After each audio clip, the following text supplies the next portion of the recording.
Hello everyone, welcome DP coaching classes. कैसे हो आप सब? उम्मीद है बेटा सब लोग बहुत अच्छे हो गए और इसी उम्मीद के साथ कि सब कुछ बहुत अच्छा बहुत बेहतरीन चल रहा है। स्टार्ट कर रहे हैं हम लोग अपनी आज की क्लास। तो आज का हमारा जो टॉपिक होने वाला है वो है बेटा ट्रांसलेशन। देखिए, ट्रांसलेशन को इन डेप्थ हम लोग पढ़ने वाले हैं, बहुत अच्छे से, बहुत बेसिक तरीके से सीखने वाले हैं।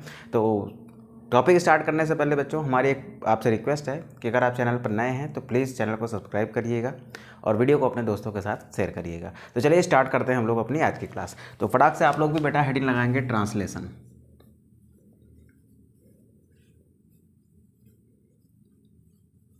ठीक है, तो सबसे पहले देखते हैं बेटा ट्रांसलेशन होता क्या है। सबसे पहले देखते हैं बेटा meaning. What is the meaning of translation. सबसे पहले देखते हैं इसका मीनिंग कि ट्रांसलेशन का मतलब क्या होता है। देखिए, हमारे पास क्या होता है, mRNA होता है जिसके पास कुछ इन्फॉर्मेशन होती है। किस बात के लिए? पॉलीपेप्टाइड चेन बनाने के लिए। ठीक है, तो mRNA की इन्फॉर्मेशन का यूज़ करके पॉलीपेप्टाइड चेन बनाने की प्रोसेस को ही हम क्या कहते हैं? ट्रांसलेशन कहते हैं। ठीक है, तो what is the meaning of translation? Process of formation of polypeptide chain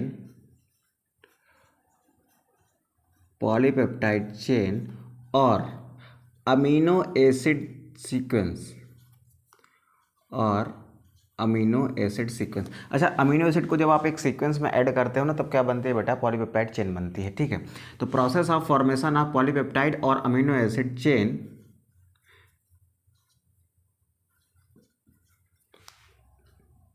by using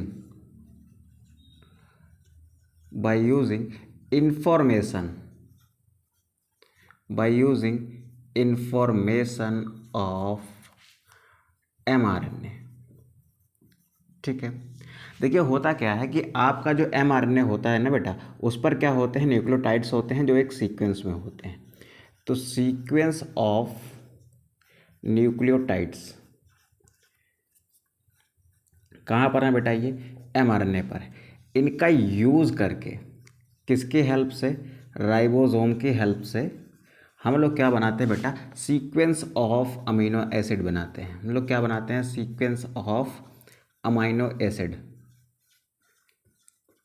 ठीक है, तो सीक्वेंस ऑफ न्यूक्लियोटाइड से राइबोसोम की हेल्प से सीक्वेंस ऑफ अमीनो एसिड बनाना ही क्या है बेटा? हमारा ट्रांसलेशन है। ठीक है, तो यहाँ तक बात समझ आई बेटा? यहाँ तक बात समझ आई कि आरएनए की इंफॉर्मेशन को अमीनो एसिड के सीक्वेंस में ट्रांसलेट करने की प्रोसेस को ही क्या कह रहे हैं? ट्रांसलेशन कह रहे हैं। एक और डेफिनेशन यहाँ पर छोटी सी लिख लेते हैं कि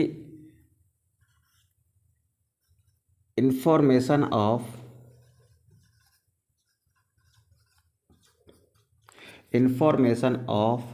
mRNA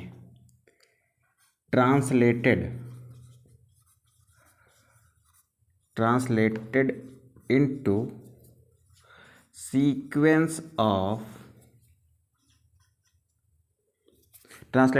अमीनो एसिड सीक्वेंस। ऐसे लिख लो, into amino acid sequence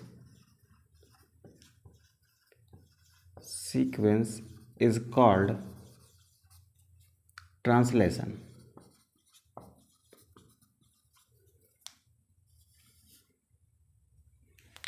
information of mRNA किस में ट्रांसलेट हो रही है बेटा? अमीनो एसिड के सीक्वेंस में, और यही प्रोसेस क्या कहला रही है बेटा? ट्रांसलेशन कह रही है। ठीक है, यहाँ तक बात क्लियर है बेटा? तो यही हो गई हमारी एक क्लासिकल बात किसकी? ट्रांसलेशन की। अब चलते हैं हम लोग ट्रांसलेशन की लोकेशन पर कि एक्चुअल ट्रांसलेशन कहाँ होता है।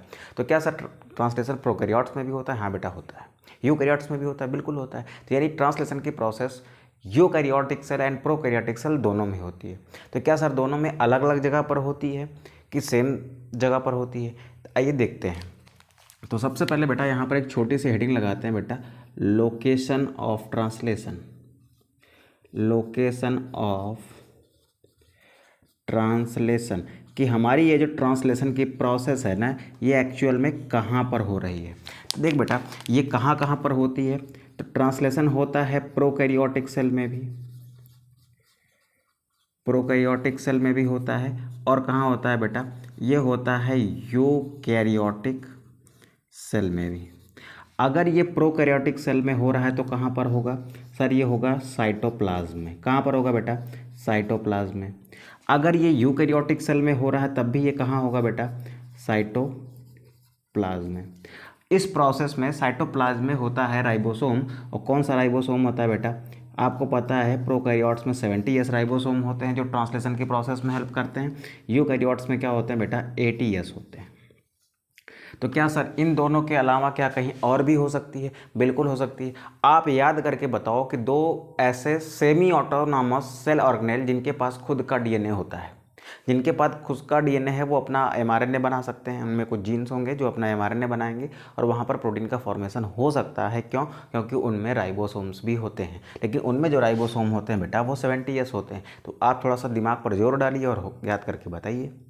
चलिए ठीक है, कोई बात नहीं, नहीं याद आ रहा है तो कोई बात नहीं, याद आ रहा है तो अच्छी बात है।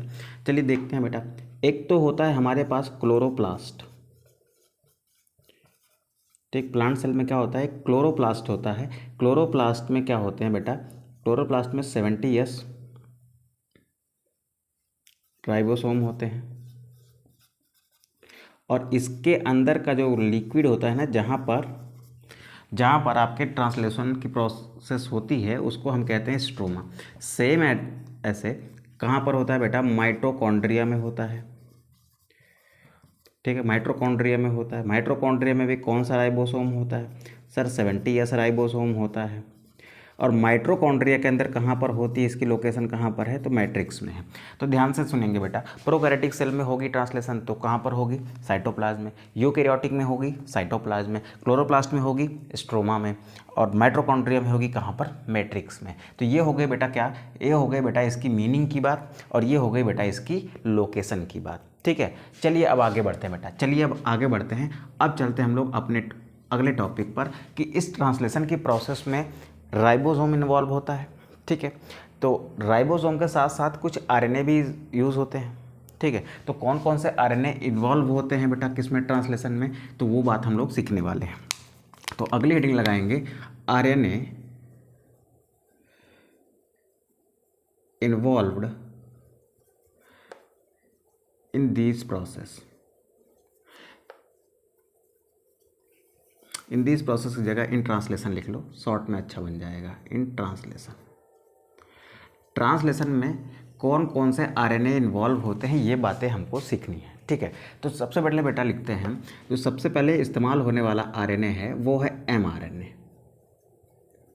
कौन सा एमआरएनए बेटा, वो एमआरएनए जिसके अंदर क्या स्टोर है, इन्फॉर्मेशन। क्या स्टोर है बेटा, इन्फॉर्मेशन। ठीक है, तो सबसे पहले इस्तेमाल होने वाला आरएनए कौन सा है, एमआरएनए। तो ये एमआरएनए क्या है,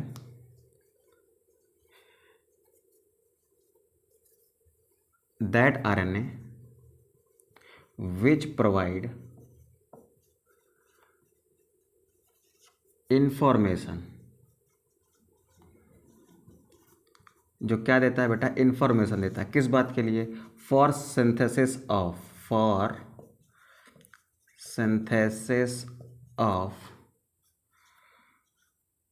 polypeptide, for synthesis of polypeptide chain. जो क्या करता है बेटा, इंफॉर्मेशन प्रोवाइड करता है किस बात के लिए, पॉलीपेप्टाइड चेन के फॉर्मेशन के बारे में, यानी सिंथेसिस के बारे में। अब चलते हैं बेटा हम लोग कहाँ पर, एक दूसरे आरएनए पर जिसको हम कहते हैं टीआरएनए। टीआरएनए का मतलब क्या है बेटा, ट्रांसफर आरएनए। ठीक है, इस टीआरएनए को और किस नाम से जानते हैं बेटा, इस टीआरएनए को हम लोग एडेप्टर मॉलिक्यूल भी कहते हैं। क्या कहते हैं बेटा, adapter molecule. It is also called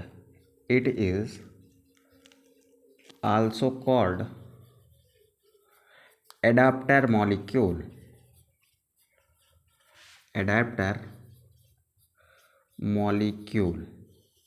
ठीक है, करता क्या है बेटा, ये टीआरएनए करता क्या है, ये बेटा दो काम करता है। पहली बात तो ये रिकॉग्नाइज करता है किसको, ये रिकॉग्नाइज करता है बेटा जेनेटिक कोड को, जो कहाँ पर होते हैं, एमआरएनए पर। तो क्या करता है बेटा, it identify code on mRNA. MRNA पर कोड को क्या करेगा, आइडेंटिफाई करता है। फिर उस कोड के अकॉर्डिंग जो टीआरएनए होता है, जैसे अगर कोड एयूजी है, कोड क्या है बेटा, एमआरएनए है ये, इस पर कोड क्या है बेटा, अगर एयूजी है तो इस पर, इस एयूजी कोड पर किसको ले आना है, कौन सा अमीनो एसिड को, इस पर ले आना है बेटा मेथियोनिन को। तो इसको साइटोप्लाज्म में से मेथियोनिन को ढूंढकर यहाँ तक लाने का काम कौन करता है बेटा, वो करता है टीआरएनए। तो ये क्या करता है बेटा, इट ब्रिंग्स अमाइनो एसिड, ये क्या करता है बेटा, it brings amino acid, methionine क्या है, एक तरीके का अमीनो एसिड, इसको कहाँ तक ले आएगा, एमआरएनए तक, अमाइनो एसिड टू एमआरएनए। ठीक है, अब बेटा क्या इसमें कोई तीसरे तरीके का आरएनए काम करता है, हाँ काम करता है बेटा, वो कौन सा आरएनए है, वो आरएनए है बेटा आरआरएनए। ठीक है, नाम से ही इसके पता चल रहा है बेटा राइबोसोमल आरएनए। ठीक है, राइबोसोमल आरएनए क्या करता है बेटा, राइबोसोमल आरएनए क्या करता है, राइबोसोमल आरएनए क्या करता है, राइबोसोमल आरएनए राइबोसोम का फॉर्मेशन करता है, किसका फॉर्मेशन करेगा, राइबोसोम का फॉर्मेशन करेगा।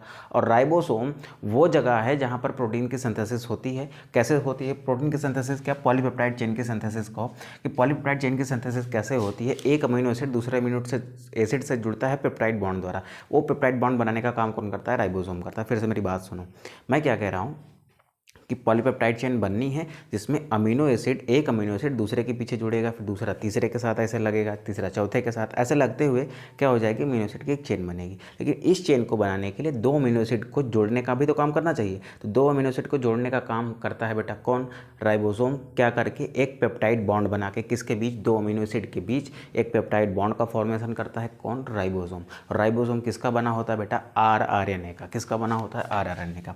तो राइबोसोमल आरएनए क्या करता है, it form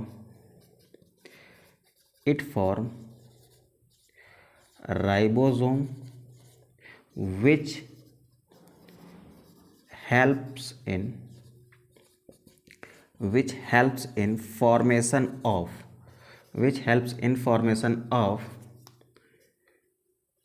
पेप्टाइड बॉन्ड, जो किसके फॉर्मेशन में हेल्प करता है बेटा, पेप्टाइड बॉन्ड के फॉर्मेशन में हेल्प करता है। तो यहाँ से हमने तीन बातें सीखी बेटा, एकदम बेसिक। पहली बात क्या कि मीनिंग क्या है, मीनिंग क्या है बेटा कि सीक्वेंस ऑफ न्यूक्लियोटाइड्स को राइबोसोम की हेल्प से किस में चेंज करना, सीक्वेंस ऑफ अमीनो एसिड, यानी अमीनो एसिड के क्रम में बदलना क्या है, ट्रांसलेशन है। ठीक, लोकेशन क्या है, प्रोकैरियोटिक में साइटोप्लाज्म, यूकैरियोटिक में साइटोप्लाज्म, क्लोरोप्लास्ट में स्ट्रोमा, माइटोकॉन्ड्रिया में मैट्रिक्स। कौन कौन से आरएनए इन्वॉल्व होते हैं, ये आरएनए जिसके अंदर इन्फॉर्मेशन होती है किस बात की, पेप्टाइड चेन बनाने की।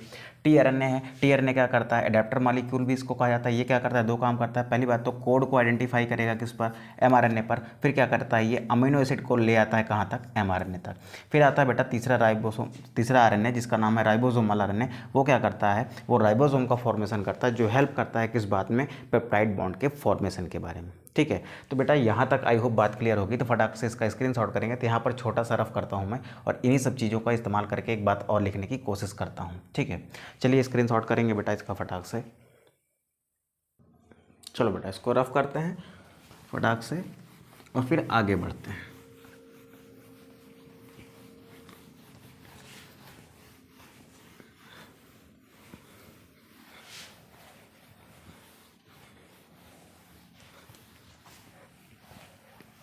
चल, सबसे पहले ट्रांसलेशन को एक एग्जाम्पल के थ्रू थोड़ा छोटा सा समझ लेते हैं, फिर उसी को हम लोग एलेबोरेट करके इन डिटेल बहुत अच्छे से पढ़ने वाले हैं। ठीक है, तो चलिए स्टार्ट करते हैं बेटा।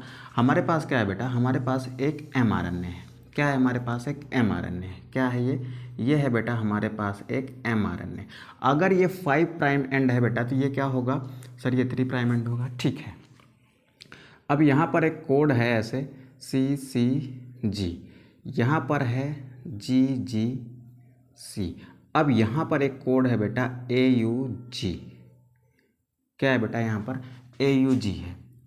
ठीक है, फिर उसके बाद है यहाँ पर GGG, फिर यहाँ पर है बेटा CCC, या फिर चलो बीच में कुछ और ले लेता है UUU। ऐसे करके कुछ अमीनो एसिड को हम लोग याद भी रख लेंगे कुछ जेनेटिक कोड के थ्रू।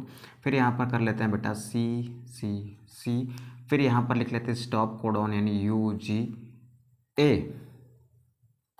ठीक है, लास्ट में यहाँ पर कुछ और कोड्स लिख लेते हैं CCG, या फिर ए।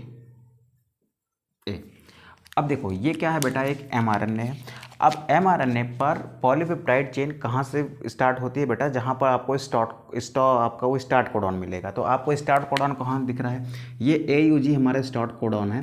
तो इससे जो देखो ये AUG जो स्टार्ट कोडॉन है ना, यहाँ से आपको पेप्टाइड चेन बनना चालू होगी।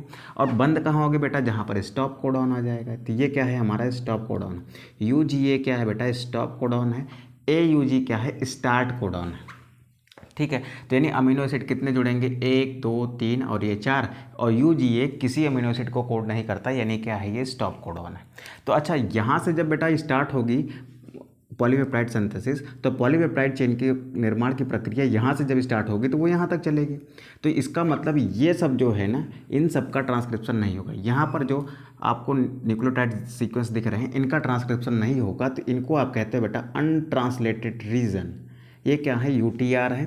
ये भी क्या है बेटा, आपका UTR है। बात समझने की कोशिश करिएगा। इनको हम कहते हैं अनट्रांसलेटेड, क्या कहते हैं बेटा, अनट्रांसलेटेड रीजन। ये वो रीजन है जिनका ट्रांसलेशन नहीं होगा। ठीक है, अब ध्यान से सुनिएगा बेटा। अब ये आपका AUG है, ये कौन सा अमीनो एसिड को लेके आता है सर, ये लेके आता है मेथियोनिन को।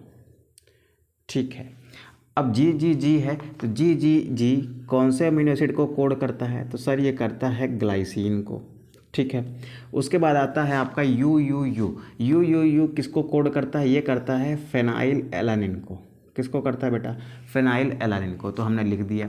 CCC किसको करता है, प्रोलीन को करता है। किसको करता है, प्रोलीन को। ठीक है, अब यहाँ पर क्या हुआ, यहाँ पर इन अमीनो एसिड को जोड़कर हमने क्या बना दी, एक चेन बना दी। देखो अलग अलग क्या थे, जेनेटिक कोड थे, जिन्होंने क्या किया, अलग अलग अमीनो एसिड को कोड किया। और ये अमीनो एसिड आपस में जुड़े हैं किसके द्वारा, एक बॉन्ड के द्वारा। और इस बॉन्ड का नाम रख देते हैं हम लोग पेप्टाइड बॉन्ड। क्या रख देते हैं बेटा, इसका नाम रख देते हैं पेप्टाइड बॉन्ड। और यहाँ पर जो चेन बनी है ना, इसको हम कह देते हैं पेप्टाइड चेन और पॉलीपेप्टाइड चेन। ये क्या है बेटा, पेप्टाइड चेन है या पॉलीपेप्टाइड चेन है। ठीक है, अब मेरी बात को ध्यान से समझने की कोशिश करेंगे कि ये पेप्टाइड चेन जो है ना, इसमें ये वाले हिस्से पर, इस वाले हिस्से पर क्या फ्री होता है, इस वाले हिस्से पर फ्री होता है NH2 ग्रुप। इस अमीनो एसिड का NH2 ग्रुप यहाँ पर फ्री होता है। ठीक है, इस अमीनो एसिड का यहाँ पर क्या फ्री होता है, COOH ग्रुप। ठीक है, एक मिनट बेटा चेक करने दो, उधर बराबर आपको दिख रहा है कि नहीं दिख रहा है। ठीक है, बराबर दिख रहा है। अब इस साइड पर बेटा अगर NH2 ग्रुप फ्री है, तो इसको हम कहते हैं कि ये पेप्टाइड चेन का क्या है, ये है बेटा N टर्मिनल। क्या है, N टर्मिनल है। और इस पर कार्बोक्सिलिक ग्रुप फ्री है, तो इसको आप कहते हैं बेटा C टर्मिनल। क्या कहते हैं बेटा, C टर्मिनल। ये कार्बोक्सिलिक एसिड ग्रुप है, ये क्या है बेटा, अमाइनो ग्रुप है। ठीक है, तो इसको N टर्मिनल कह दिया, इसको C टर्मिनल। यानी एक जो पेप्टाइड चेन होती है ना, उसका एक सिरा N टर्मिनल होता है और एक सिरा क्या होता है, C टर्मिनल होता है। तो बनना कहाँ से स्टार्ट होती है, यहाँ से बनना स्टार्ट होगी और वो C टर्मिनल की ओर क्या होंगे, देखो C टर्मिनल की ओर क्या होंगे, नए न्यूक्लियोटाइड जुड़ते जा रहे हैं। देखो एक्चुअल में यहाँ पर क्या हुआ है वो हम एलेबोरेट करने की कोशिश कर रहे हैं, आप ध्यान से सुनिएगा। एक अमीनो एसिड का जनरल स्ट्रक्चर कुछ ऐसे होता है, यहाँ पर एक कायरल कार्बन होता है, ऊपर हो गया एक H, नीचे हो गया बेटा एक हाइड्रोकार्बन ग्रुप, और यहाँ पर हमने जोड़ दिया COOH। अब यहाँ पर जोड़ दिया हमने NH2। ये एक अमीनो एसिड है, चलो मान लिया मेथियोनिन ही है, इसका R पार्ट जो है वो अलग हो। सारे अमीनो एसिड में ना ये इतना पार्ट सेम होता है, NH2CH, और ये इतना पार्ट क्या है, सेम होता है। ये R वाला पार्ट सारे अमीनो एसिड का अलग अलग होता है। ठीक है, तो चलिए एक अमीनो एसिड तो ये हो गया। अब देखो बेटा यहाँ पर क्या जोड़ते हैं, दूसरा अमीनो एसिड यहाँ पर जोड़ते हैं। दूसरा अमीनो एसिड भी ऐसे लिखते हैं, C है, फिर H है, फिर यहाँ पर क्या है, ऐसे NH2 है। क्या इसको ऐसे लिख सकते हैं बेटा, क्या ऐसे लिख सकते हैं, देखो इधर क्या ऐसे लिख सकते हैं, बिल्कुल लिख सकते हैं। NH2 को ऐसे अलग अलग बॉन्ड में दिखा के लिख लिया। फिर क्या करते हैं बेटा, इधर यस था, इधर लिखा हमने COOH ग्रुप। फिर यहाँ पर क्या लिखते हैं, यहाँ पर इसका आर ग्रुप है दूसरे वाले का, फिर यहाँ पर तीसरा लिख लेते हैं। देखो बेटा, एक तीसरा अमीनो एसिड लिखते हैं। अच्छा, इसको थोड़ा सा अलग कलर में बना लेते हैं, ज़्यादा क्लैरिटी आएगी आपको। ये सी हो गया, ये इसका NH2 ग्रुप हो गया। हर अमीनो एसिड के पास NH2 ग्रुप होता है। ये इसका COOH ग्रुप हो गया, यहाँ पर H हो गया, यहाँ पर ये इसका R ग्रुप हो गया। ठीक है, अब बनाते हैं बेटा हम लोग तीसरा अमीनो एसिड, ये वाला। ठीक है, यहाँ पर हो गया C के साथ में ये H, इधर क्या हो गया, इसका NH2 हो गया, इधर क्या है बेटा COOH है, यहाँ पर क्या है R ग्रुप है।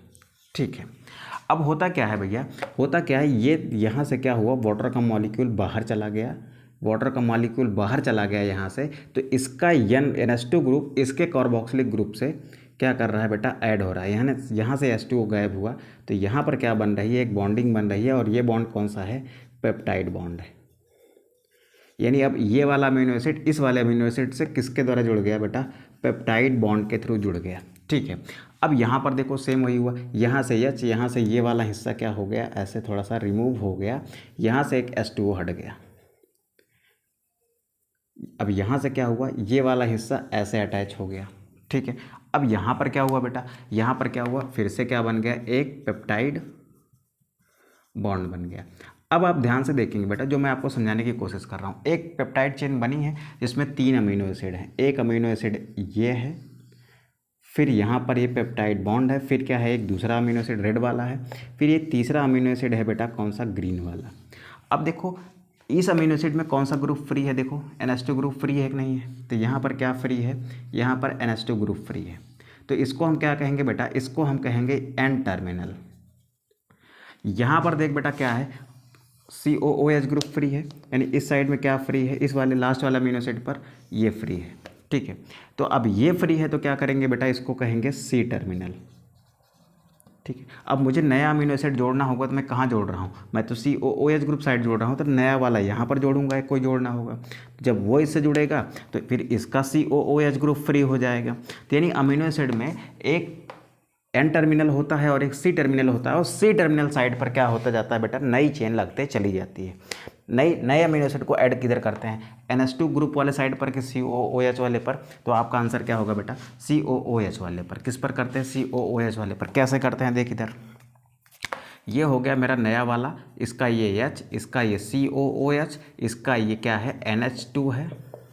यहाँ से एक वाटर मॉलिक्यूल हटाया हमने ऐसे, और यहाँ से क्या बना दिया, एक बॉन्ड बना दिया। अब देखो नया वाला कहाँ ऐड किया है, N साइड पर ऐड किया है, कहाँ पर ऐड किया है, वो हमने ऐड किया कहाँ पर, वो हमने ऐड किया C टर्मिनल पर। ठीक है, तो ये वाली बात उम्मीद करते हैं बेटा आपको समझ आई होगी, तो इसका स्क्रीनशॉट करना है तो कर लीजिए, अदरवाइज फिर हम लोग आगे बढ़ते हैं बेटा। इतनी बात अगर समझ आ गई है तो बहुत अच्छी बात है कि हमारे पेप्टाइड चेन में एक N टर्मिनल होता है और एक क्या होता है, C टर्मिनल। ये बात बहुत इंपॉर्टेंट है, आपको याद रखनी चाहिए। ठीक है, तो चलिए इसको आप स्क्रीनशॉट करना है तो कर लीजिए, अदरवाइज हम लोग आगे बढ़ते हैं बेटा। चलिए इसको रफ करते हैं और यहाँ पर और सारी चीज़ें लिखने की कोशिश करते हैं। चलिए अब सबसे पहले यहाँ चलते हैं। आप इस चेन को देखिए, क्या सारे अमीनो एसिड बेटा एक ही जैसे हैं, नहीं है। तो यहाँ पर क्या है बेटा, ये होमोपॉलीमर हुआ कि हेट्रोपॉलीमर हुआ। होमोपॉलीमर का मतलब जो एक ही जैसी यूनिट से बना हो, ठीक है, उसको आप क्या कहते हो, होमोपॉलीमर। वो आपको मिलते हैं कहाँ पर, कार्बोहाइड्रेट्स में, जैसे ग्लाइकोजन वगैरह में।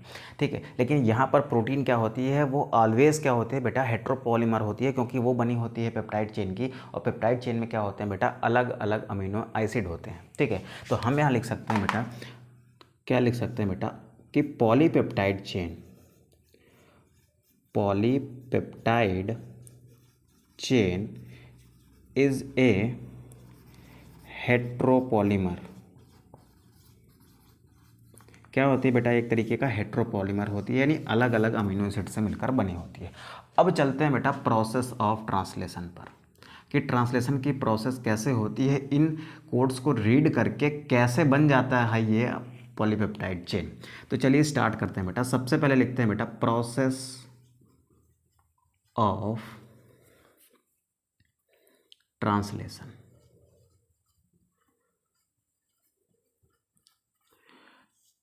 ठीक है, तो पहली बात लिखते हैं बेटा, the process of translation, the process of translation can be divided into following steps. Can be divided into following steps. ठीक है, किन किन स्टेप्स में डिवाइड की जा सकती है? तो पहला स्टेप बेटा देखो, जो इसका मेन स्टेप होता है ना, वो होता है बेटा इनिशिएशन। क्या होता है बेटा? इसका इनिशिएशन होता है। Then after initiation there is elongation. क्या होता है बेटा? एलोंगेशन होता है। फिर सी में क्या होता है बेटा? फिर क्या होता है बेटा? टर्मिनेशन होता है। फिर क्या होता है? टर्मिनेशन होता है। तो कितनी प्रोसेस हो गई? Initiation, elongation and termination. And before initiation, यानी इनके पहले इनिशिएशन होगा, फिर एलोंगेशन होगा, फिर टर्मिनेशन होगा। लेकिन इनिशिएशन से पहले भी एक प्रोसेस होती है जिसको कहते हैं बेटा charging of tRNA. So before initiation,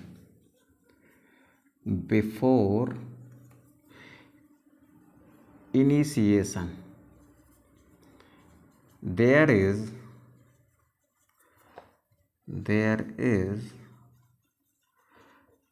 charging of tRNA। इस इनिशिएशन से पहले क्या होगी? टीआरएनए की चार्जिंग की प्रोसेस होगी। अब क्या होती है टीआरएनए की चार्जिंग? आइए वो हम लोग समझते हैं बेटा। What is charging of tRNA? तो एक छोटी सी हेडिंग लगाएंगे बेटा आप, क्या? Charging of tRNA. तो एक छोटी सी हेडिंग लगाते हैं बेटा हम लोग, चार्जिंग ऑफ टीआरएनए। ठीक है, तो सबसे पहले बात बेटा ये समझने की कोशिश करते हैं। ये जो एमआरएनए बना है ना, ये एमआरएनए कहाँ पर होता है? साइटोप्लाज्म में होता है। टीआरएनए भी कहाँ होते हैं? साइटोप्लाज्म में। तो चार्जिंग की प्रोसेस कहाँ पर होगी? साइटोप्लाज्म में। तो सबसे पहले लिखते हैं बेटा कि the process of charging of tRNA, the process of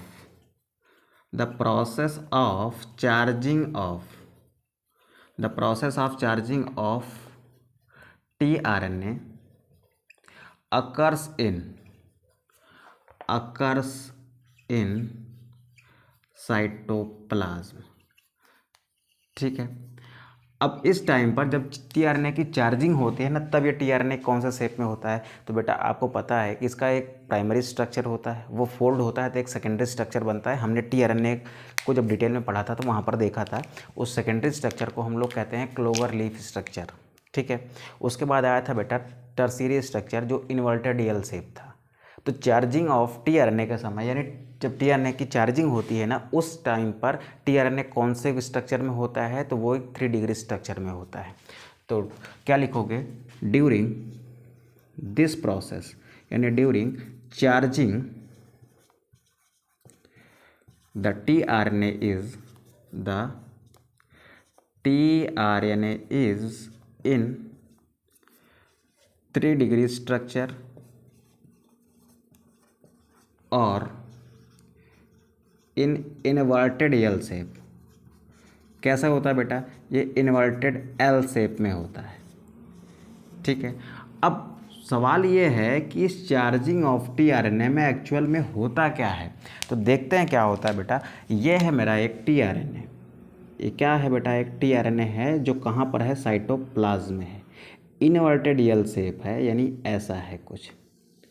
ठीक है, यहाँ पर एक कोड होता है CCA, न्यूक्लियोटाइड का एक सीक्वेंस होता है CCA। ये एंड है बेटा 3 प्राइम एंड, और यहाँ पर है क्या बेटा? 5 प्राइम एंड। मेरी बात को आप ध्यान से समझेंगे कि एक्चुअल में what is charging of tRNA. ठीक है, एकदम ईजी है बेटा। 3 देखो होता क्या है कि अगर ये 3 प्राइम एंड है तो इसका मतलब यहाँ पर क्या फ्री है बेटा? 3 प्राइम एंड है तो यानी यहाँ पर क्या फ्री है? यहाँ पर OH फ्री है। क्या फ्री है बेटा? यहाँ पर OH फ्री है। एक मिनट, OH को अलग कलर से लिख लेते हैं, आपकी क्लैरिटी बनी रहेगी। यहाँ पर क्या फ्री है बेटा? यहाँ पर फ्री है OH ग्रुप। अच्छा, यहाँ पर हो गया OH ग्रुप। ये कहाँ पर है बेटा? साइटोप्लाज्म में। और ये कौन सी आर्म है? ये इसकी एंटीकोडॉन आर्म है। ठीक है। जो कोड यहाँ पर mRNA पर होगा उसका उल्टा कोड कहाँ पर होगा, जैसे यहाँ पर AUG है तो यहाँ पर क्या होगा बेटा UAC, क्या होगा यहाँ पर जैसे यहाँ पर AUG है ना तो यहाँ पर क्या होगा UAC। और ये अब किसको कोड करता है, ये कोड करता है मेथियोनिन को। तो ये tRNA किससे जुड़ेगा, मेथियोनिन से। मेरी बात समझ लो, ये कोडॉन क्या है AUG, इसका उल्टा कोड क्या होगा, A है तो सामने U होगा, U है तो सामने A होगा, G है तो सामने क्या होगा C। यानी उसका उल्टा कोड क्या है बेटा, एंटी कोड क्या है UAC, वो कहाँ पर है, यहाँ पर है। तो ये वाला tRNA किससे जुड़ेगा, ये केवल और केवल मेथियोनिन से जुड़ेगा, यानी ये स्पेसिफिक होता है। Specific tRNA binds with specific amino acid. ठीक है, अब कैसे जुड़ता है वो अमीनो एसिड के साथ वो देखते हैं बेटा। तो हमने क्या कहा बेटा, हमने यहाँ पर एक अमीनो एसिड के साथ इसको जोड़ने का प्रयास किया। मेरे पास एक अमीनो एसिड है, अमीनो एसिड का बेटा आप टिपिकल स्ट्रक्चर जानते हो कैसा होता है। ये हो गया उसका NH2 ग्रुप, ये हो गया उसका H ग्रुप, ये हो गया उसका R ग्रुप, और ये हो गया बेटा इसका COOH ग्रुप। ठीक है, अब देखो ये इसका कार्बोक्सिलिक एसिड है, यहाँ पर एसिड और यहाँ पर क्या है एल्कोहल। OH ग्रुप किसको रिप्रेजेंट करता है बेटा, एल्कोहल को। ठीक है, ये COOH ग्रुप कौन सा है बेटा, ये एसिड ग्रुप है। क्या है बेटा, एसिड ग्रुप है। तो होगा क्या, यहाँ से ये H एसिड का H एसिड आपको पता है क्या देता है, H+ देता है। तो ये एसिड और इस OH को कंबाइन करके यहाँ से क्या बन के बाहर हो जाएगा, H2O बन के बाहर हो जाएगा। और यहाँ पर हमको कैसा स्ट्रक्चर देखने को मिलेगा, हमको स्ट्रक्चर देखने को मिलेगा कुछ ऐसा, ऐसा A ये 3' एंड था। यहाँ पर अब क्या जुड़ गया है बेटा, यहाँ पर क्या जुड़ गया है, यहाँ 3' एंड पर जुड़ गया है OC, डबल बॉन्ड में O, फिर यहाँ पर एक C है, फिर यहाँ पर H है, फिर यहाँ पर R है, यहाँ पर क्या है NH2 है। ठीक है, N टर्मिनल फ्री है, C टर्मिनल वाला हिस्सा इस 3' एंड के OH से रिएक्ट कर गया और क्या बना दिया बेटा, एक बॉन्ड बना दिया। अब आप बताओ एल्कोहल और एसिड के बीच जो बॉन्ड बनता है बेटा वो कौन सा बॉन्ड है, एस्टर बॉन्ड है सर। कौन सा बॉन्ड है बेटा, एस्टर बॉन्ड। एस्टर बॉन्ड के थ्रू ये आपका tRNA, ये क्या था, ये आपका tRNA था, ये किससे जुड़ गया बेटा, ये जुड़ गया किससे, ये जुड़ गया आपका अमाइनो एसिड से। अब इसको क्या कहोगे बेटा, इसको कहते हैं हम लोग अमाइनो एसाइल tRNA। क्या कहते हैं भैया इसको कहते हैं अमाइनो एसाइल tRNA। अच्छा, ये काम कराने में इसको इससे जोड़ने में, अमीनो एसिड को tRNA से जोड़ने में एक एंजाइम यूज़ हुआ होगा। यहाँ पर क्या हुआ होगा बेटा, एक एंजाइम यूज़ हुआ होगा। एन एंजाइम इज यूज्ड, एक मिनट बेटा, is used in this process. एक मिनट बेटा, मुझे ज़रा चेक करने दो, ये नीचे दिख रहा है कि नहीं दिख रहा है, नहीं दिख रहा है बेटा, इसको थोड़ा सा ऊपर लिखता हूँ।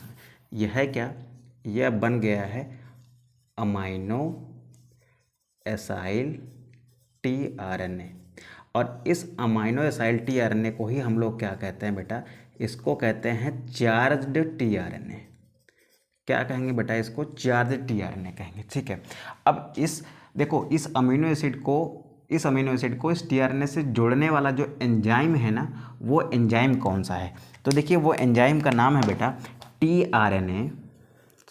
Amino acyl tRNA synthetase. क्या कहेंगे बेटा उसको कहेंगे amino acyl tRNA synthetase enzyme. ठीक है, बात क्लियर है बेटा, बात क्लियर है तो हम लोग आगे बढ़ते हैं। देखो हम क्या कह रहे हैं कि हमारे पास tRNA था जो किससे जुड़ा किससे, अमाइनो एसिड से। कौन से एंजाइम के through, amino acyl tRNA synthetase enzyme के थ्रू। उसने क्या बनाया, उसने इसके 3 प्राइम एंड के साथ क्या बनाया बेटा, एस्टर बॉन्ड बनाया, और इसी प्रोसेस को, इसके अमाइनो एसिड के इस टीआरएनए के 3 प्राइम एंड पर जुड़ने की प्रोसेस को ही हम क्या कहते हैं, charging of tRNA. So what is charging of tRNA? अब यहाँ पर अगर हम उसकी डेफिनेशन लिखना चाहें तो लिख सकते हैं। क्या लिखेंगे बेटा, प्रोसेस ऑफ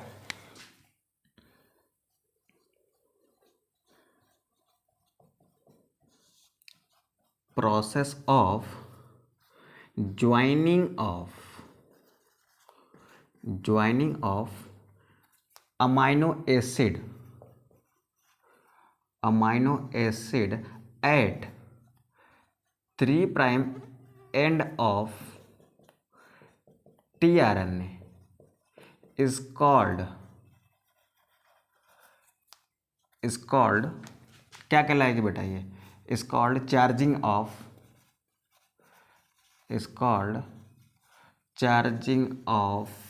tRNA। ठीक है, अब ये हो गए बेटा क्या, चार्जिंग ऑफ tRNA की प्रोसेस। कैसे होती है चार्जिंग, वो भी हमने आपको एक बहुत अच्छे एग्जांपल से समझा दिया, पूरा एक केमिकल स्ट्रक्चर ड्रॉ करते हुए। ठीक है, एंजाइम कौन सा यूज़ हुआ बेटा, एंजाइम यूज़ हुआ amino acyl tRNA synthetase enzyme. यहाँ तक बात क्लियर है बेटा। अब देख बेटा, यहाँ पर क्या होता है कि इस चार्जिंग ऑफ tRNA में ना एक्चुअली 2 प्रोसेस होते हैं। तो there are 2 process which are happens in charging of tRNA। तो यहाँ पर क्या लिखते हैं बेटा, यहाँ पर क्या लिखते हैं, यहाँ पर एक छोटा सा बात लिखते हैं, इसको थोड़ा सा अलग कर लेते हैं बेटा, इसको थोड़ा सा अलग कर लेते हैं, क्योंकि हम जो कॉन्सेप्ट सीख रहे हैं ना वो किस में है, चार्जिंग ऑफ tRNA में। तो there are 2 processes occurs in charging of tRNA। कौन कौन सी प्रोसेस है? पहली प्रोसेस है बेटा, पहली प्रोसेस है activation of amino acid.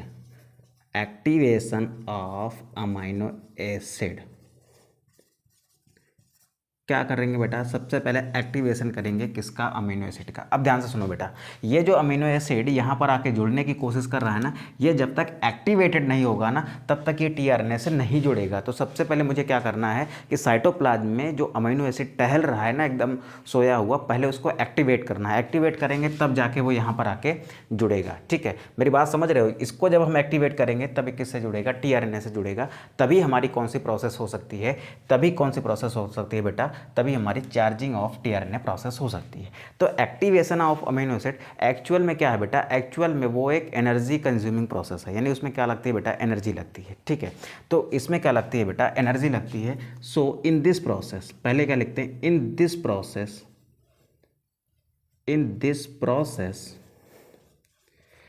ATP is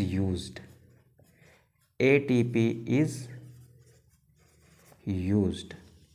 इस प्रोसेस में क्या होता है बेटा, ATP यूज़ होती है। क्या यूज़ होती है, ATP यूज़ होती है। एक मिनट जरा होल्ड करिए बेटा। तो ठीक है बेटा, चलो देखते हैं। देखो ये प्रोसेस कैसे है बेटा, इस प्रोसेस में क्या यूज़ होगी, ATP। अब देखो क्या करते हैं, सबसे पहले क्या होता है, अमाइनो एसिड होता है, इसके साथ क्या जोड़ने की कोशिश करते हैं, ATP। ठीक है, अब ये ATP से क्या होते हैं, 2 फॉस्फेट बाहर हो जाते हैं। अब देखो यहाँ पर एक कहीं पर इस ATP का स्ट्रक्चर बनाते हैं। अच्छा चलो यहाँ बनाते हैं, एक बॉक्स बना लेते हैं बेटा, इसी में बनाने की कोशिश करते हैं। मेरे पास ATP है, ATP में क्या होती है, एक 5 कार्बन की शुगर होती है ऐसे।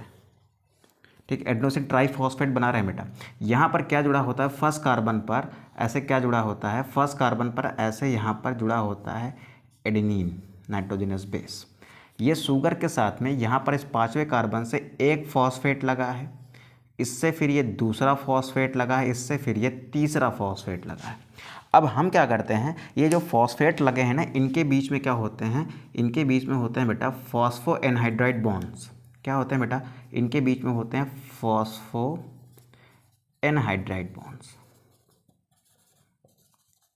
ठीक है, अब एक बॉन्ड को अगर मैंने ब्रेक किया तो एक फॉस्फेट बाहर, दूसरे को ब्रेक किया तो कितने फॉस्फेट बाहर, 2 फॉस्फेट बाहर। तो ये जो फॉस्फोएनहाइड्राइड बॉन्ड्स है ना, इनमें एनर्जी होती है। क्या होती है बेटा, एनर्जी होती है। तो जब ये बॉन्ड ब्रेक होते हैं ना तब एनर्जी रिलीज होती है। तो हमने एक फॉस्फेट को तोड़ा, तो क्या बन गया देखो, अब ये देखो इस पूरे को एडेनोसिन ट्राइफॉस्फेट कह रहे थे, यानी एटीपी कह रहे थे। टीपी का मतलब ट्राइफॉस्फेट, एक फॉस्फेट हटाया तो कितने फॉस्फेट बचे? 2, तो क्या बन गया बेटा? ये एडीपी बन गया।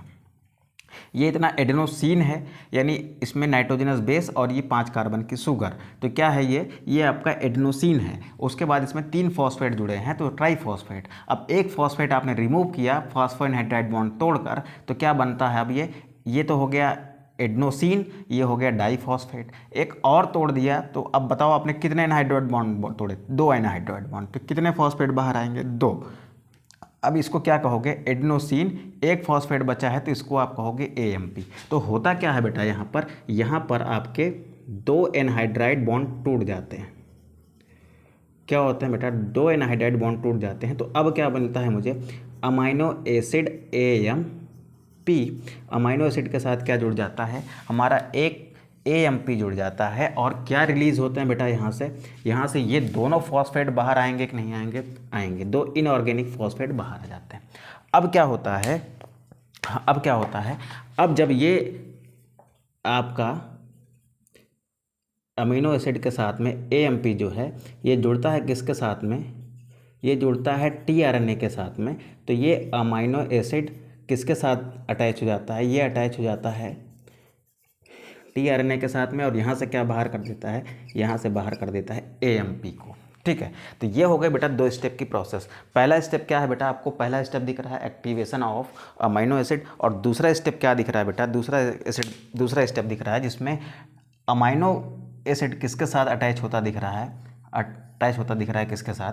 tRNA के साथ। ठीक है, तो यहाँ बात आप समझ पा रहे हो, ये अमीनो एसिड AMP ट्रांसफ़र हो रहा है किस पर? tRNA पर। ठीक है, तो यहाँ पर बात बेटा क्लियर है। तो ये हो गई हमारी कौन सी प्रोसेस? ये बात हो गई बेटा किसकी? चार्जिंग ऑफ tRNA की। कंप्लीट पूरी तरीके से हमने सीख लिया बेटा। टाइम लग रहा है कोई बात नहीं, लेकिन हमें क्या करना है? हमें तो कॉन्सेप्ट सीखना है ना। हम एक दिन के लिए तो सीख नहीं रहे कि हमें बोर्ड एग्जाम्स में लिख देना है बस, फिर हमारा काम खत्म है। अगर बड़ा आगे आपने कुछ सोचा है ना तो कॉन्सेप्ट के थ्रू जाना होगा बेटा। यही सारी चीज़ें आगे भी मिलने वाली हैं यार। अगर कभी आप नीट की प्रिपरेशन करोगे वहाँ तो ये तो पढ़ना ही है। नहीं भी करते हो, अगर आप BSc वगैरह करते हो तो वहाँ पर भी ये है बेटा। तो ये सब आपके क्या है? बेसिक फाउंडेशन है ना। ये आपकी अच्छी नहीं रहेंगी तो कैसे एक बड़ा सा महल खड़ा करोगे? तो भाई बेसिक फाउंडेशन यानी आपके जो पिलर्स हैं ना वो तो अच्छे होने चाहिए। पिलर ही हैं, इन्हीं पर आप बिल्डिंग खड़ी कर पाओगे। ठीक है, तो आप अच्छे से पढ़िए बेटा इसको। ठीक है, आप फटाक से स्क्रीनशॉट करिए। देन हम चलते हैं कहाँ पर? देन हम लोग चलेंगे, बात करेंगे इनिशिएशन की। इनिशिएशन बहुत अच्छे से करेंगे, फिर एलोंगेशन करेंगे, फिर लास्ट में टर्मिनेशन करेंगे। ठीक है, टाइम लगेगा कोई बात नहीं। अब सर पढ़ा रहे हैं, अब मैं खड़े होकर अगर पढ़ाने की हिम्मत रखता हूँ 1.5 घंटे 2 घंटे, तो यार आप बैठ के तो पढ़ ही सकते हो ना यार। मुझसे तो जटिल काम नहीं कर रहे हो, ऐसा तो नहीं ना कि मुझसे कठिन काम कर रहे हो। तो फटाक से स्क्रीनशॉट करो, आगे बढ़ते हैं। फिर 1 मिनट बेटा, ये नीचे वाली प्रोसेस आपको दिख नहीं रही है ना, इसको मैं थोड़ा सा ऊपर लिखता हूँ। ये 2 इनऑर्गेनिक फॉस्फेट यहाँ लिखता हूँ और नीचे वाली पूरी प्रोसेस को ऊपर लिखता हूँ। ये हो गया अमीनो एसिड के साथ में क्या? AMP। क्या जुड़ रहा है? tRNA जुड़ रहा है। फिर यहाँ पर क्या बनता है? AA, यानी अमीनो एसिड के साथ में क्या है? tRNA जुड़ गया। यानी अमीनो एसिड के साथ में क्या जुड़ गया? अमीनो एसिड के साथ में ये tRNA जुड़ गया। और मेरे पास क्या हुआ? मेरा AMP जो था वो अलग हो गया। क्या हो गया बेटा? AMP अलग हो गया। ठीक है, तो ये कॉन्सेप्ट था बेटा। जो नीचे लिखा था वो दिख नहीं रहा था आई थिंक, तो उसको हमने कहाँ कर दिया है? ऊपर कर दिया। आई होप अब दिख रहा होगा बेटा। 1 मिनट, हाँ ठीक है, अब दिख रहा है। अब क्या कर रहा है बेटा? ये दिख रहा है। ठीक है, अच्छा इस प्रोसेस को ना एक छोटे से डायग्राम से और क्लियर कर देता हूँ, आपको थोड़ा सा क्लैरिटी आ जाएगी। ठीक है, यहाँ पर एक छोटे से डायग्राम से क्लियर करते हैं। देखो मेरे पास क्या है बेटा? मेरे पास क्या है? मेरे पास एक tRNA है।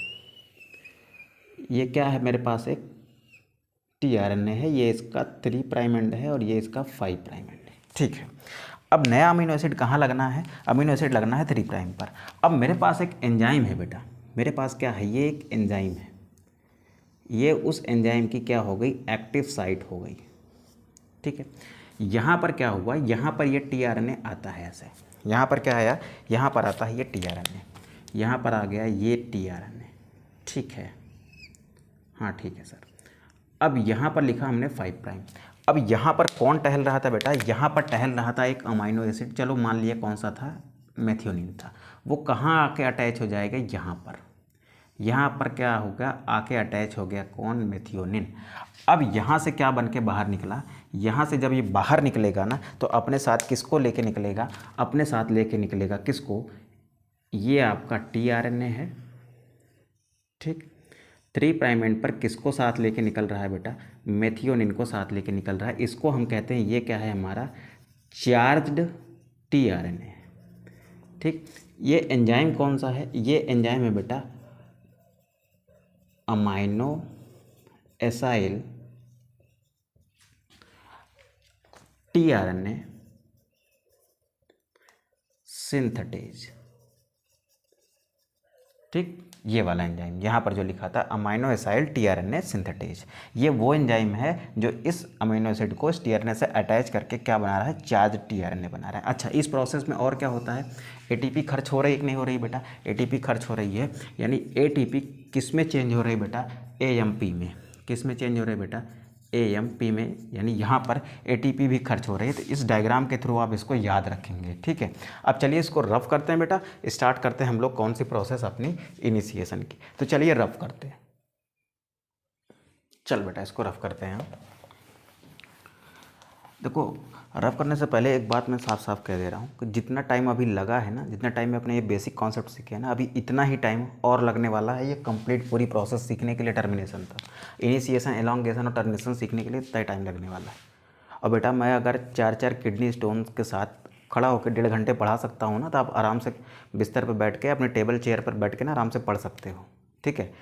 तो रात में 1:30 बजे लेक्चर रिकॉर्ड कर रहा हूँ, ना बिलीव हो तो यहाँ पर देखो, टाइम देख लो कितना हुआ है, ठीक। अब इस टाइम पर देखो, मैं इतनी रात में खड़ा होकर आपके लिए इतनी मेहनत कर रहा हूँ, तो उम्मीद करता हूँ कि इस मेहनत को आप साकार करोगे और बैठ के पूरे लेक्चर को अच्छे से पढ़ोगे, ठीक है। ताकि लाइफ में ना, देखो यही सारी चीज़ें हैं यार जो आपको आगे ले जाएंगी। फालतू की दुनियादारी में कुछ भी नहीं रखा है। आप 1.5 घंटे रील खिसका सकते हो, 1.5 घंटे आप मूवी देख सकते हो बैठ कर, यार 1.5 घंटे पढ़ नहीं सकते हो भाई। इस तरीके की बीमारी से पीड़ित आदमी अगर आपको पढ़ा सकता है 1.5 घंटे ना, तो आप बैठ के पढ़ भी सकते हो, ठीक है। फिर आप बाद में ये मत कहिए कि नहीं हमारे पास टाइम नहीं था, ये सब नहीं था। वो आपके पास टाइम भी है, सब कुछ है, आप पढ़ सकते हो, ठीक। तो चलिए स्टार्ट करते हैं बेटा, कहाँ पर हम लोग इनिशिएशन को।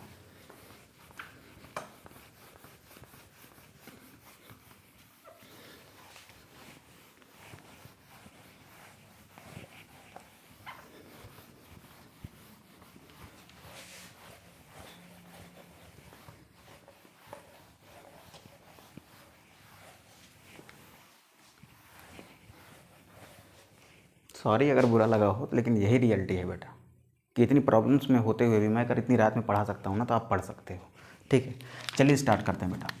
हम लोग चलते हैं कहाँ पर, अपनी प्रोसेस पर। ट्रांसलेशन की हमारी जो पहली प्रोसेस है वो है इनिशिएशन। क्या है इनिशिएशन, ठीक है। इनिशिएशन को समझने से पहले सबसे पहले क्या करते हैं बेटा, एक आरएनए बनाते हैं। क्या बनाते हैं, एक आरएनए बनाते हैं। ये इसका 5 प्राइम एंड है और ये इसका क्या है, 3 प्राइम एंड है, ठीक है। चलिए, अब यहाँ पर जो पहला कोड है ना, वो कौन सा है, वो है AUG, ठीक है। दूसरा जो कोड हमने बनाया था वो कौन सा था, वो था GGG। तीसरा कोड कौन सा बनाया था बेटा, वो था UUU। चौथा कोड क्या था, CCC। उसके बाद था हमारा एक स्टॉप कोडॉन UGA, ठीक है। तो ये हमारा क्या है, एक mRNA है जिससे क्या बननी है, एक पॉलीपेप्टाइड चेन बननी है, ठीक है। अब होता क्या है बेटा, ये कहाँ पर है, ये हमारा साइटोप्लाज्म है। तो ये कहाँ पर है, इन साइटोप्लाज्म। कहाँ पर है बेटा, ये है साइटोप्लाज्म में। अच्छा, साइटोप्लाज्म में क्या होते हैं बेटा, राइबोसोम की यूनिट होते हैं। अब मान लिया कि ये जो राइबोसोम है ना, किसका मान ले, यूकैरियोट का कि प्रोकैरियोट का। चलो एडवांस वाला ही मानते हैं, हम लोग अपना ही मानते हैं, किसका है ये, यूकैरियोट का। अब यूकैरियोट का है बेटा, तो इसके साइटोप्लाज्म में राइबोसोम कौन से होंगे, यूकैरियोट वाले होंगे। अब यूकैरियोट में राइबोसोम कौन से होते हैं बताना जरा, ATS होते हैं, ठीक है। अब आपको पता है कि राइबोसोम की क्या होती हैं, 2 सब यूनिट्स होती हैं, स्मॉलर सब यूनिट एंड लार्जर सब यूनिट। स्मॉलर सब यूनिट कितने की होती है बेटा, अगर यूकैरियोटिक की बात करें तो स्मॉलर होती है 40 S की। लार्जर कितने की होती है सर, वो होती है 60 S की, ठीक है। तो यहाँ पर क्या करते हैं बेटा, 2 सब यूनिट बनाते हैं राइबोसोम की। ये क्या है, ये स्मॉलर सब यूनिट है। और राइबोसोम की एक मिनट, चलो यहाँ ही बना लेते हैं। राइबोसोम की ये क्या है, लार्ज सब यूनिट है। ये क्या है बेटा, ये है लार्ज सब यूनिट, ठीक है। और ये कौन से है बेटा, ये है स्मॉलर सब यूनिट, ठीक है। ये कौन से है बेटा, स्मॉलर सब यूनिट है। अच्छा ठीक है सर, अब ध्यान से सुनेंगे बेटा, ये जो स्मॉलर सब यूनिट है ना, इसमें आपकी एनसीईआरटी कहती है कि इसमें दो साइट होती हैं। साइट का मतलब दो जगह होती हैं, ठीक है।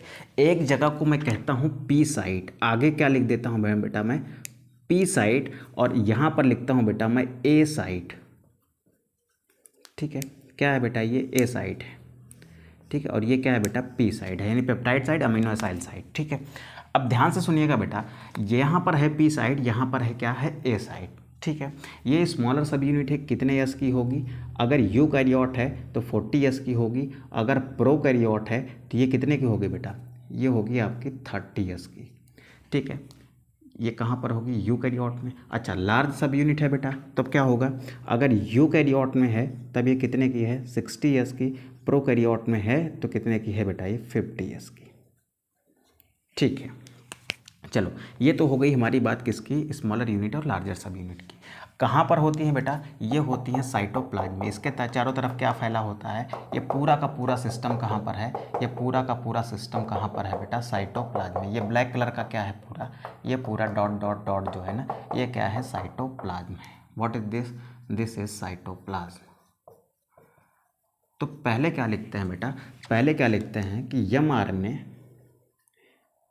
इनिशिएशन के टाइम पर क्या होता है, mRNA प्रेजेंट इन साइटोप्लाज्म, पहली बात। दूसरी बात क्या लिखेंगे, दूसरी बात, smaller and larger subunits are floating in cytoplasm independently, मतलब एक दूसरे से फ्री होके क्या कर रही हैं बेटा, ये फ्लोट कर रही हैं कहाँ पर, साइटोप्लाज्म में। तो smaller and larger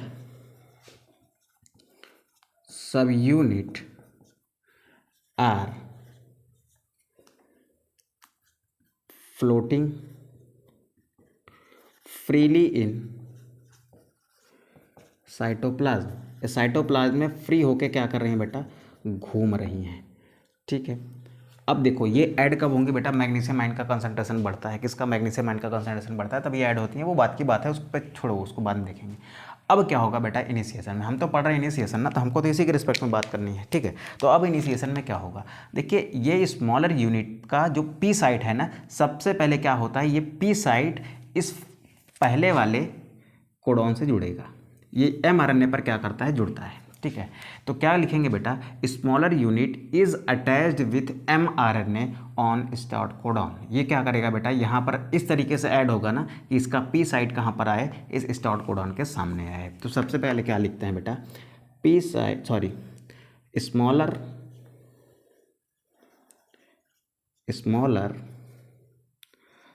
ribosome unit is attached with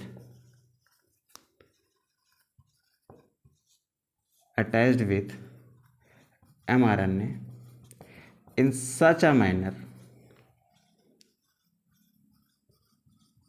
that start codon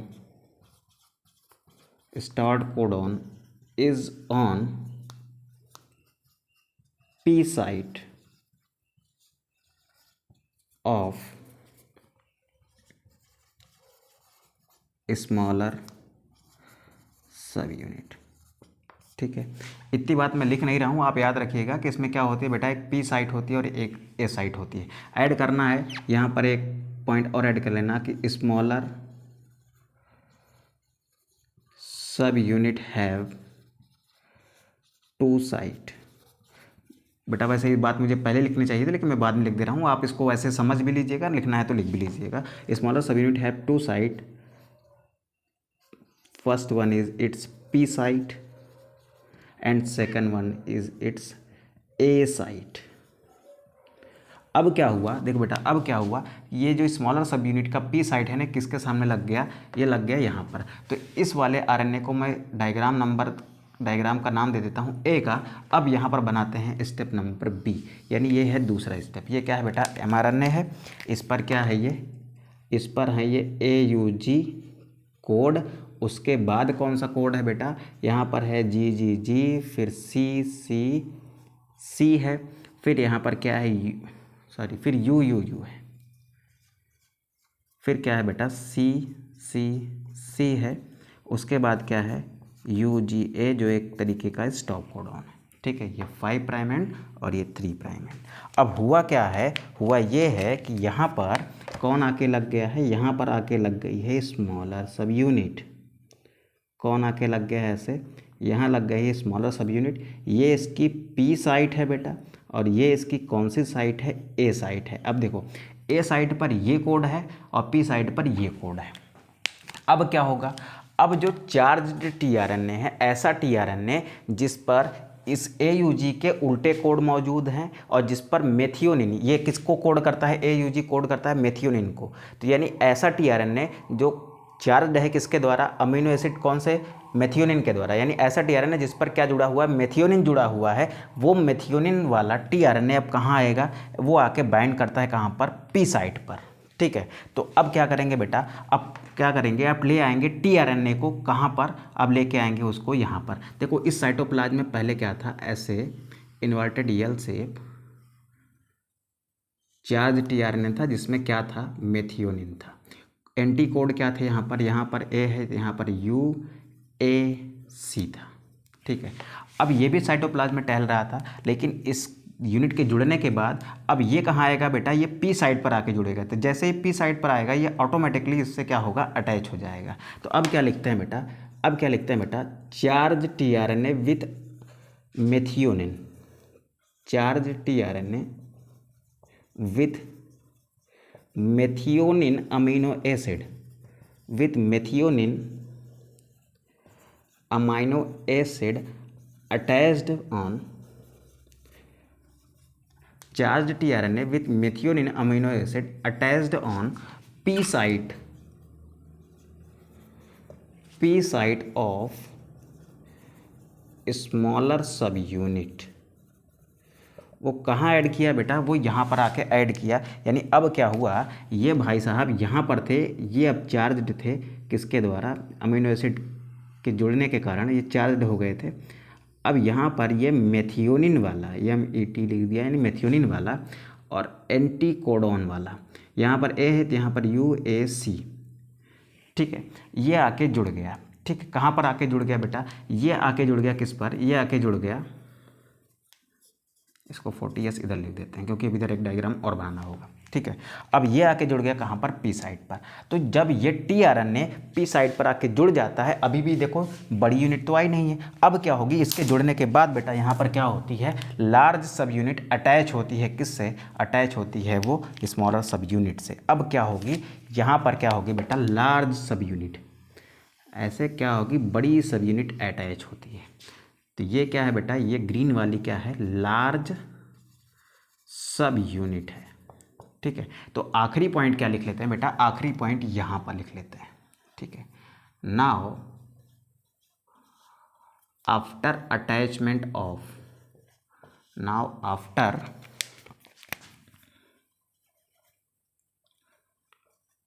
attachment of tRNA, charge tRNA, charge tRNA with methionine amino acid. अच्छा, ऐसा टीआरएनए जिसमें अमाइनो एसिड होता है ना, उसको हम लोग क्या करते हैं बेटा, जिसमें अमाइनो एसिड अटैच होता है ना, उसको हम कहते हैं बेटा इनिशिएटर टीआरएनए। तो इस चार्ज टीआरएनए जिसमें क्या है, अमीनो एसिड है ना, उसको हम क्या कहते हैं, उसको कहते हैं बेटा इनिशिएटर टीआरएनए। तो ये क्या है बेटा, attachment of charge tRNA with methionine amino acid, the larger सब unit of, the larger subunit of ribosome is attached with smaller subunit, the larger subunit of amino, larger subunit of ribosome attached with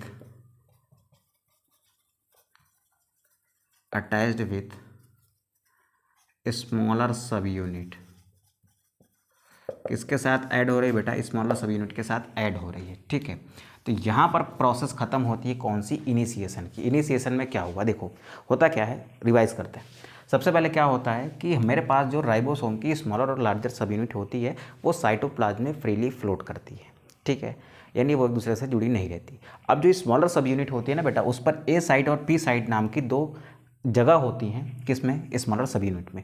अब ये smaller सब unit 40 S की है अगर ये किस में हो रहा है, यूकैरियोट में। अगर ये प्रोकैरियोट में हो रहा है ना तो ये 30 S की है। लार्जर सब यूनिट 60 S की है अगर ये यूकैरियोट है, अगर ये प्रोकैरियोट है तो कितने की है, 50 S की। ठीक है, अब जो mRNA था उस mRNA पर जहाँ पर स्टार्ट कोडॉन होता है ना, वहाँ पर आपका ये स्मॉलर सब यूनिट का पी साइड जाके जुड़ जाता है। देखो ये आ गया। ठीक है, अब इस स्टार्ट कोडॉन पर इसके एंटी कोड वाला टीआरएनए जिस पर मेथियोनिन अमीनो एसिड है, क्योंकि ये एयूजी किसको कोड करता है, मेथियोनिन को। तो मेथियोनिन वाला टीआरएनए आके कहाँ जुड़ा, इस पी साइट पर।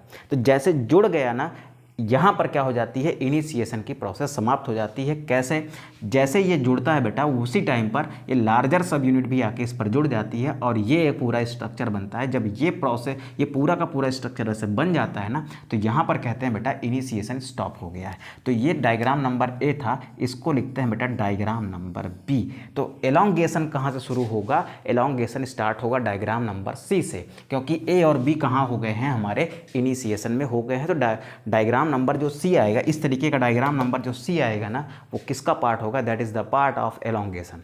ठीक है, अब यहाँ पर एक बात सोचने वाली है, मैं आपसे क्वेश्चन पूछ रहा हूँ, क्या यहाँ पर इनिशिएशन की प्रोसेस में कोई पेप्टाइड बॉन्ड बना? तो आपका जवाब होगा नहीं सर, कोई पेप्टाइड बॉन्ड नहीं बना।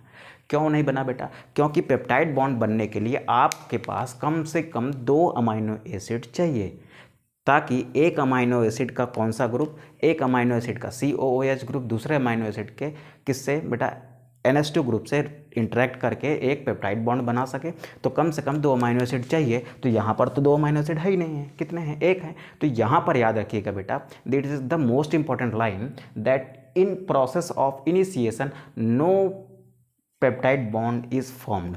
ठीक है, नोट डाल के यहाँ पर एक बात लिख देता हूँ मैं, उसको आप याद रखेंगे बेटा,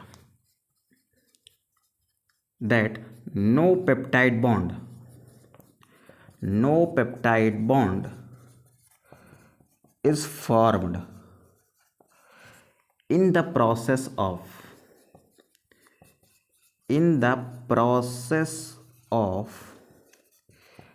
इनिशिएशन।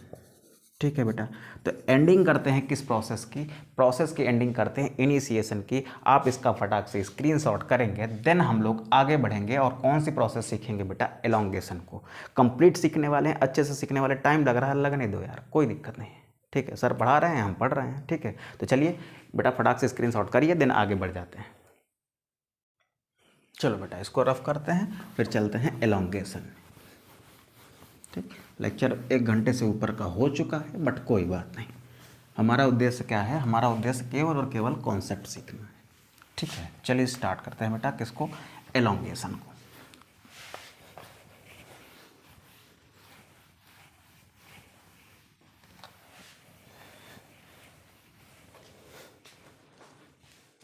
चलिए कौन सी प्रोसेस स्टार्ट करते हैं बेटा, एलोंगेशन।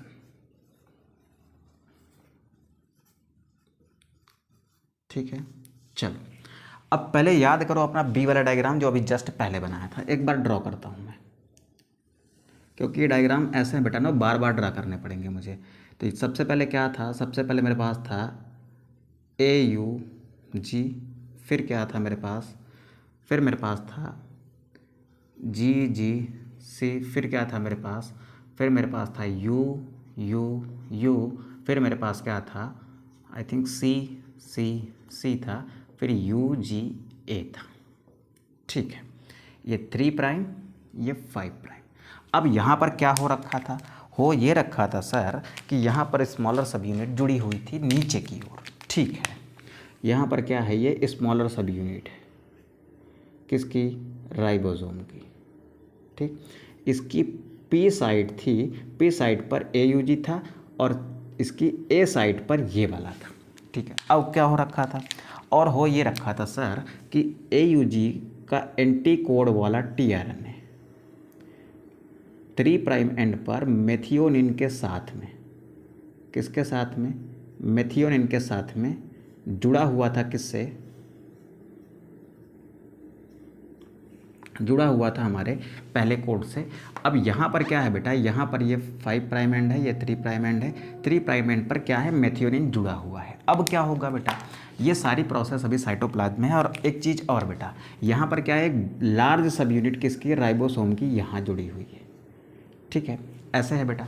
अब ये वाला डायग्राम था, कौन सा वाला बेटा, बी वाला।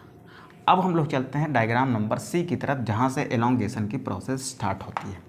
ठीक है, तो अब देखो क्या है बेटा, एलोंगेशन प्रोसेस में क्या है कि यहाँ पर ए साइड पर कौन सा आपका, कौन सा कौन सा जेनेटिक कोड है, वो है GGG। कौन सा कोड है बेटा, GGG। अब GGG का एंटी कोड वाला tRNA इस GGG वाले अमीनो एसिड को लेके यहाँ पर आएगा, बिल्कुल आएगा। देखो ध्यान से सुनो मेरी बात को ध्यान से सुनो। अब यहाँ पर क्या होता है कि ये सारी प्रोसेस है साइटोप्लाज्म में। साइटोप्लाज्म में वो tRNA भी इधर उधर टहल रहा होगा, चार्ज होके। कैसा होके बेटा, चार्ज होके टहल रहा होगा, जिस पर क्या है, जिस पर एंटी कोड कौन कौन से हैं, एंटी कोड हैं आपके CCC, और यहाँ पर उसने ले रखा है किसको, ग्लाइसिन को। किसको ले रखा है बेटा, ग्लाइसिन अमीनो एसिड को ले रखा है। अब ये वाला कहाँ पर आएगा बेटा, ये आके ट्रांसफ़र होगा कहाँ पर, ये आएगा कहाँ पर, ये आएगा हमारी A साइट पर। तो मेरी बात को ध्यान से सुनिएगा, इनिशिएशन में क्या हुआ था, जो चार्ज tRNA था वो P साइट पर आया था, लेकिन एलोंगेशन की प्रोसेस कहाँ से शुरू होगी, वो शुरू होगी बेटा A साइट से। क्योंकि चार्ज जो tRNA होगा वो कहाँ पर आएगा बेटा, वो आएगा हमारे A साइट पर, क्योंकि ये वाला कोड जो खाली है भी, इस पर कोई अब tRNA नहीं जुड़ा है, वो कहाँ पर है, A साइट के सामने है। तो अब क्या होगा बेटा, अब यहाँ पर देखो एक डायग्राम नंबर C बनेगा। वो कैसे बनेगा, इधर देखो। देखो बेटा, टाइम लगना है, स्वाभाविक सी बात है, क्योंकि कॉन्सेप्ट बड़ा है। बट उद्देश्य क्या है कि कॉन्सेप्ट को पढ़ा जाए, अगर बराबर सीखा भी ना जाए तो फिर यार मज़ा नहीं है ना। तो यहाँ पर क्या लिखा बेटा, मैंने AUG लिखा, फिर यहाँ पर क्या लिखा है, यहाँ पर कोड लिखे मैंने GGG। ठीक है, फिर यहाँ पर लिखा बेटा U, फिर लिखा CCC, फिर लिखा यहाँ पर UGA, जो एक स्टॉप कोडॉन है, 3 prime and this one is 5 prime. हुआ क्या है, हुआ है नीचे क्या लगी है बेटा, नीचे लगी है smaller unit, this one is your smaller unit, and this is P site and this is A site. और अब क्या हुआ है कि यहाँ पर एक तो पहले से था, चलो ये भाई साहब पहले से ही यहाँ पर अपना डेरा डाले हुए थे, अपने किसके साथ, अमीनो एसिड के साथ, जो कौन सा था, MET लिख दिया, यानी मेथियोनिन था। अब यहाँ पर क्या हुआ बेटा, A साइट पर एलोंगेशन की प्रोसेस चालू हो गई। ये GGG का जो एंटी कोड वाला tRNA था वो अमीनो एसिड के साथ में कहाँ पर आके लग गया, अब आके लग गया बेटा कहाँ पर, अब आके लग गया वो ऐसे, कहाँ पर, A साइट पर। किसके साथ, अपने tRNA के साथ, अपने अमीनो एसिड के साथ, जो 3 प्राइम पर जुड़ा हुआ था। वो कौन था, वो था ग्लाइसिन। मैंने लिख दिया GLY। क्या लिख दिया बेटा, मैंने GLY लिख दिया। ठीक है, बराबर है। अब ध्यान से सुनेंगे बात को। अब किसको सुनेंगे बेटा, ध्यान से सुनेंगे बात को। अब क्या होगा, अब यहाँ पर एक जुड़ी हुई है बड़ी यूनिट। क्या जुड़ी हुई है बेटा, यहाँ पर जुड़ी हुई है ऐसे बड़ी यूनिट। एक मिनट बेटा, यहाँ पर क्या जुड़ी हुई है, ऐसे बड़ी यूनिट जुड़ी हुई है। ठीक है, अब मेरी बात को ध्यान से सुनेंगे। मेरी बात को कैसे सुनेंगे बेटा, ध्यान से सुनना ये है कि यहाँ पर मेथियोनिन है, यहाँ पर ग्लाइसिन है। ठीक है, अब देख बेटा, ये ग्लाइसिन जो है अमीनो एसिड, जब अभी भी थोड़ी देर पहले मैंने कहा था कि जब ये अमीनो एसिड इस tRNA से जुड़ता है तो कहाँ पर जुड़ता है, 3 प्राइम एंड पर। अपने कौन से ग्रुप से जुड़ता है, तो मैंने कहा था कि 3 प्राइम एंड पर ऐसे एक OH ग्रुप होता है, 3 प्राइम एंड है, OH ग्रुप होता है, और अमीनो एसिड का जो कार्बोक्सिलिक ग्रुप होता है उसका जो H होता है वो जुड़ता है। यानी कार्बोक्सिलिक ग्रुप किससे जुड़ रहा है, 3 प्राइम एंड पर ऐसे जुड़ रहा है। ठीक है, तो चलो ये मान लो मेथियोनिन का कार्बोक्सिलिक ग्रुप था। अब ये tRNA था ऐसे, ये वाला। अब बगल में क्या है, ये वाला है। तो ध्यान से सुनेंगे बेटा, क्योंकि ये एक ऐसा कॉन्सेप्ट है ना जो शायद ही कोई इस तरीके से पढ़ाता हो आपके यूट्यूब पर। देखो बहुत अच्छे टीचर्स हैं, बहुत अच्छे प्लेटफॉर्म पर उन्होंने इस तरीके की चीज़ों को पढ़ा भी रखा है, ठीक है। तो यूट्यूब पर इस तरह की डिटेल में जाना थोड़ा सा मुश्किल काम है। मैं ये नहीं कह रहा हूँ किसी ने नहीं पढ़ाया होगा, क्योंकि सबके वीडियोस तो मैंने देख नहीं रखे ना बेटा। तो ठीक है, तो चलो देखो इधर हम क्या कह रहे हैं बेटा, हम क्या कह रहे हैं कि यहाँ पर क्या है, ये तो मेथियोनिन वाला टीआरएनए है, ये पहला वाला। दूसरा वाला क्या है, ग्लाइसिन वाला है। तो क्या बेटा ग्लाइसिन के साथ वो नहीं हुआ होगा? जब ग्लाइसिन वाला टीआरएनए चार्ज हो रहा होगा, जिस पर एंटीकोड क्या था, CCC था, इस पर क्या था, UAC है। तो ये वाला जब चार्ज हो रहा होगा ना, तो इसके 3 प्राइम एंड पर जो OH मौजूद है, ये इंटरेक्ट किया होगा किसके, ग्लाइसिन के साथ में। ग्लाइसिन में क्या होता है बेटा, देखो ग्लाइसिन में यहाँ पर जो कार्बोक्सिलिक ग्रुप होगा इसका, ये कार्बोक्सिलिक ग्रुप जो है ना, ये इंटरेक्ट किया होगा इस 3 प्राइम OH के साथ में। देखो ऐसे थोड़ा सा दूर बनाता हूँ तो आपको अच्छे से क्लैरिटी आएगी। ये C के साथ में OH, यहाँ पर क्या फ्री है बेटा, NH2 ग्रुप फ्री है, यहाँ पर H, यहाँ पर एक R ग्रुप, यहाँ पर क्या है, R ग्रुप है, ठीक है। सॉरी यहाँ पर है, यहाँ पर R ग्रुप है, यहाँ पर क्या है बेटा, NH2 है, यहाँ पर क्या है, यहाँ पर आपका एक H है, ठीक है। अब मेरी बात को ध्यान से सुनेंगे बेटा, अब मेरी बात को आप ध्यान से सुनेंगे। इसका भी क्या फ्री है, NH2 ग्रुप फ्री है, इसका भी क्या फ्री है, NH2 ग्रुप फ्री है, ठीक है। अगर मैं क्या करता हूँ, अगर मैं यहाँ से इसके और इस मेथियोनिन अमीनो एसिड के संबंध को तोड़ता हूँ, ये क्या है, इतना मेथियोनिन है, अगर मैं इसको तोड़ता हूँ बेटा, तो इस अमीनो एसिड का कौन सा एंड फ्री है, कौन सा एंड फ्री है, बोलो आप, कौन सा एंड फ्री है, ये वाला एंड फ्री है कि नहीं फ्री है। अगर इस बॉन्ड को जो यहाँ बना हुआ था इस 3 प्राइम के साथ में, इसको मैं यहाँ पर तोड़ रहा हूँ, इस एस्टर बॉन्ड को तोड़ रहा हूँ, तो यहाँ पर क्या दिखेगा बेटा, मैंने यहाँ पर क्या दिखेगा, यहाँ पर एक कार्बोक्सिलिक एसिड ग्रुप फ्री मिलेगा, ठीक है सर। अब यहाँ पर बेटा, अब ये अमीनो एसिड को उड़ा के मैं यहाँ ले आता हूँ, इस अमीनो एसिड को उड़ा के मैं यहाँ ले आता हूँ। अब बताओ कि ये अमीनो एसिड इस वाले से किससे जुड़ेगा। देखो यहाँ पर एक कार्बोक्सिलिक ग्रुप फ्री है, यहाँ पर कौन फ्री है बेटा, यहाँ पर कौन फ्री है, NH2 ग्रुप फ्री है। देखो इधर NH2 यानी इस पर 2H ऐसे फ्री है कि नहीं फ्री है, ठीक है। तो अब इसको उड़ा के मैं इसको उठा के इस पर डाल रहा हूँ, इसको उठा के ऐसे, इसको यहाँ से उठा के अगर मैं इस पर डाल रहा हूँ, तो इसका कौन सा ग्रुप इससे जुड़ेगा। तो सर आप ये कहेंगे कि सर इसका जो कार्बोक्सिलिक ग्रुप है ना, ये अटैच होगा किसके साथ, इस अमीनो ग्रुप के साथ। तो यानी यहाँ पर क्या अटैच हो जाएगा, यहाँ पर ग्रुप अटैच हो जाएगा, ये कार्बोक्सिलिक ग्रुप किसका, इसका, और यहाँ पर ये C, यहाँ पर H, यहाँ पर ये R, और यहाँ पर ये NH2। अब ध्यान से देख बेटा, इधर यहाँ पर NH2 ग्रुप फ्री हो रहा है, यानी ये क्या है, एन टर्मिनल है। और यहाँ पर देख, यहाँ पर एक बना पेप्टाइड बॉन्ड, जैसे ही ये वाला अटैच हुआ, इसको मैंने रेड कलर में पूरे को बना दिया। ये वाला कौन सा है, ये वाला मेरा ग्लाइसिन है, ये इतना ग्लाइसिन है और ये इतना क्या है, मेथियोनिन है। ये यहाँ से पूरा जब यहाँ पर आया तो इसने क्या किया, एक बॉन्ड बनाया, एक बॉन्ड बनाया किसके बीच में, इसके अमाइनो के बीच में। इसका ग्लाइसिन का अमाइनो ग्रुप मेथियोनिन के कार्बोक्सिलिक ग्रुप से क्या बना रहा है, एक बॉन्ड बना रहा है बेटा यहाँ पर। ये बॉन्ड क्या कहलाता है बेटा, ये बॉन्ड कहलाता है पेप्टाइड बॉन्ड। कौन सा बॉन्ड है बेटा, ये है हमारा पेप्टाइड बॉन्ड। और ये पेप्टाइड बॉन्ड बनता किसकी वजह से है, ये बनता है बेटा एक एंजाइम की मदद से। किसकी मदद से, एंजाइम की मदद से। और ये एंजाइम भाई साहब कहाँ होते हैं, ये सारी प्रोसेस ये कहाँ पर हो रही है, ध्यान से देखो ना, ये कहाँ पर हो रही है, ये सब हो रही है इस बड़ी यूनिट में। कहाँ हो रही है बेटा, बड़ी यूनिट में। ये मेथियोनिन का COOH ग्रुप, इस मेथियोनिन का ये COOH ग्रुप इस ग्लाइसिन के NH2 से जुड़ रहा है, इस ग्लाइसिन के NH2 से जुड़ रहा है और पेप्टाइड बॉन्ड बना रहा है। कहाँ पर, ये बना रहा है लार्ज सब यूनिट में। तो ये एंजाइम भी कहाँ पर होगा, लार्ज सब यूनिट में। तो ये कहाँ पर प्रेजेंट होता है, ये प्रेजेंट है बेटा कहाँ पर, लार्ज सब यूनिट में। कहाँ पर है बेटा, ये लार्ज सब यूनिट में है। तो सर ये एंजाइम का नाम भी बता दीजिए। तो इस एंजाइम का नाम है बेटा पेप्टाइडिल, पेप्टाइडिल ट्रांसफरेज। एक मिनट, पेप्टाइडिल ट्रांसफरेज, ठीक है। अब मजे की बात ये सुनो कि ये जो पेप्टाइडिल ट्रांसफरेज है ना, कहाँ पर है बेटा, ये है लार्ज सब यूनिट में। किसकी लार्ज सब यूनिट में, ऑफ राइबोसोम। राइबोसोम की लार्ज सब यूनिट में है, तो इसका मतलब किसका बना होगा, ये बना होगा सर RNA का। तो ये किसका बना होगा बेटा, which is made up of rRNA कहाँ पर है बेटा, ये लार्ज सब यूनिट में है ना, ये एंजाइम है। देखो मान लो ये एक एंजाइम है, कौन सा है ये एंजाइम है बेटा, पेप्टाइडिल ट्रांसफरेज, पेप्टाइडिल ट्रांसफरेज। ठीक, क्या है बेटा, ये पेप्टाइडिल ट्रांसफरेज है। तो करेगा क्या बेटा, ये इस पूरे के पूरे अमीनो एसिड को उठा के ना, इस पूरे पेप्टाइडिल ग्रुप को, यानी इस पूरे अमीनो एसिड को उठा के कहाँ रख देगा, इस ग्लाइसिन की खोपड़ी पर रख देगा।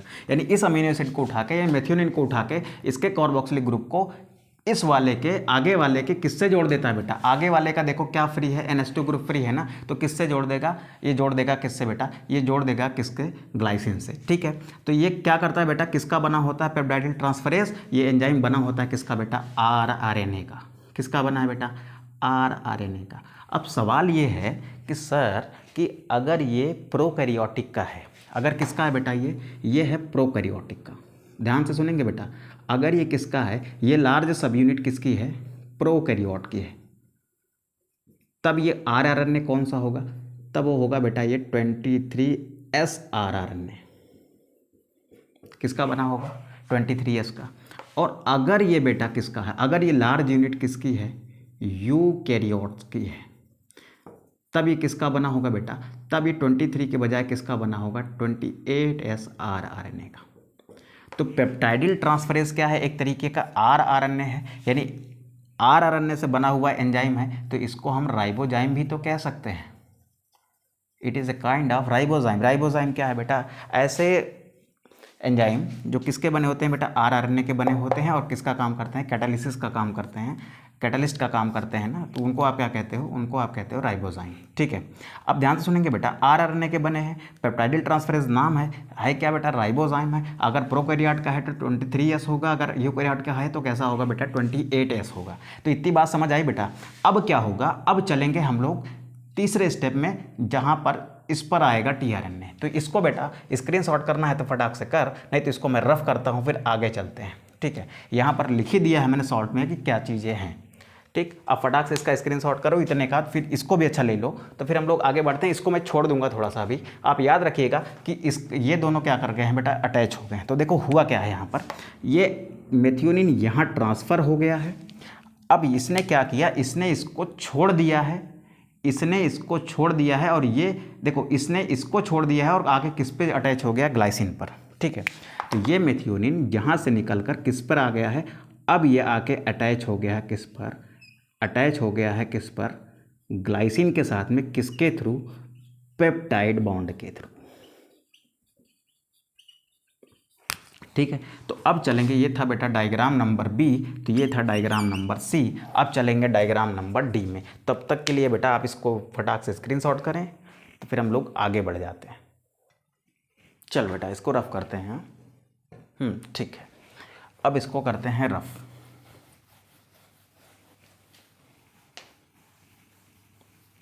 इस इतने को अब चलते हैं कहाँ पर, डायग्राम नंबर D में। अब क्या होगा, मेरी बात को ध्यान से सुनो। अब यहाँ पर है देखो, एक पेप्टाइड चेन बनी, चेन बनना स्टार्ट हुई ना, स्टार्ट हुई, हाँ ठीक है सर। अब क्या होगा बेटा, ध्यान से देख, अब क्या होगा, ये जो राइबोसोम अभी यहाँ पर है ना, ये ऐसे आगे की तरफ खिसक जाएगा। देखो अगर ये पूरा का पूरा राइबोसोम ऐसे आगे की तरफ खिसक जाएगा, तो ये ए साइड कहाँ आ जाएगी, यू के सामने, और ये पी साइड कहाँ आ जाएगी, जी के सामने। यानी जब ये आगे की ओर ऐसे खिसकेगा, ये पूरा का पूरा सेटअप जो है ना, अब देखो जब ये मेथियोनिन इस ग्लाइसिन से जुड़ जाएगा, तो भाई साहब ये tRNA तो खाली हो गया, ये दोबारा से लोड होने के लिए कहाँ चला जाएगा, साइटोप्लाज्म में, यानी ये यहाँ से निकल के बाहर चला जाएगा। अब क्या होगा, ये राइबोसोम जब आगे की तरफ मूव करेगा, तो ये बेटा जब ऐसे मूव करेगा ना, तो ए आ जाएगा यहाँ पर, पी आ जाएगा यहाँ पर, यानी ये ऐसे हो जाएगा, तो ए आ जाएगा यहाँ पर, पी आ जाएगा यहाँ पर। ठीक है, मेरी बात समझ रहे हो ना मैं क्या कह रहा हूँ। देखो कैसे होगा, हम बनाते हैं बेटा, डायग्राम नंबर C बनाया था, अब बनाएंगे D को। ये क्या है, एक mRNA है, बार बार बना रहा हूँ बेटा मेमोराइज करने के लिए आपके, नहीं तो एक ही में उसी में सब बराबर कर देता मैं।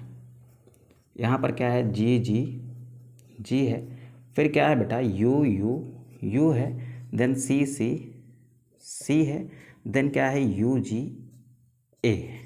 ठीक है, अब क्या हुआ, अब ये जो राइबोसोम की स्मॉलर सब यूनिट है, ये खिसक के ये इस डायरेक्शन में दोनों खिसक के आगे आ गई।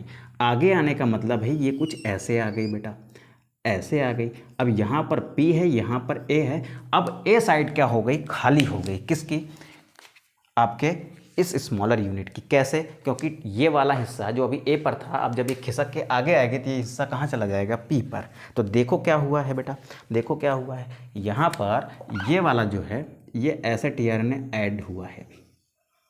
ये यहाँ पर क्या है, यहाँ पर लगा हुआ है ग्लाइसिन। ठीक है, यहाँ पर क्या लगा हुआ है बेटा, ग्लाइसिन लगा हुआ है। इसके साथ में यहाँ पर क्या है, यहाँ पर एक चेन बनी हुई है जिसमें क्या लगा हुआ है, मेथियोनिन। ठीक है, यहाँ से मेथियोनिन वाला tRNA भाई साहब ऐसे जा चुका है कहाँ पर, साइटोप्लाज्म में। अब यहाँ पर क्या है बेटा, यहाँ पर बड़ी यूनिट भी जुड़ी हुई है ऐसे। हाँ सर जुड़ी हुई है, ये आपकी बड़ी यूनिट ऐसे जुड़ी हुई है। ठीक, अब बड़ी यूनिट को तो बड़ी बनाना ही पड़ेगा ना बेटा। चलो ये हो गई बड़ी यूनिट। ठीक है, अब क्या होगा बेटा, अब ए साइड देखो खाली हो गई है। अब यू के एंटी कोड वाला tRNA इस जेनेटिक कोड के अमीनो एसिड को अपनी खोपड़ी पर बैठा के यहाँ तक लाएगा कि नहीं लाएगा, हाँ ठीक है लाएगा भाई। क्योंकि देखो इसका एंटी कोड वाला tRNA अभी भी क्या हो रहा था बेटा, साइटोप्लाज्म में टहल रहा था। ठीक है, कौन सा होता है बेटा, यू के लिए वो होता है फेनाइल एलानिन। ठीक है, अब इसके एंटी कोड क्या होंगे, इसके होंगे ए।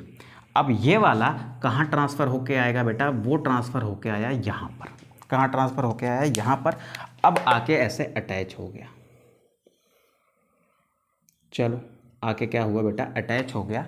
अटैच हुआ कैसे, अटैच हुआ कैसे, अपने फेनिल एलानिन के साथ में।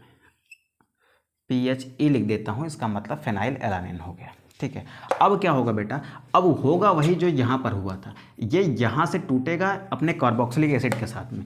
देखो यहाँ पर एक एंजाइम है अभी भी लार्जर सब यूनिट में, नाम क्या है, पेप्टाइडिल ट्रांसफरेज। नाम क्या है बेटा, पेप्टाइडिल ट्रांसफरेज। तो ये क्या है आपका, पेप्टाइडिल ट्रांसफरेज।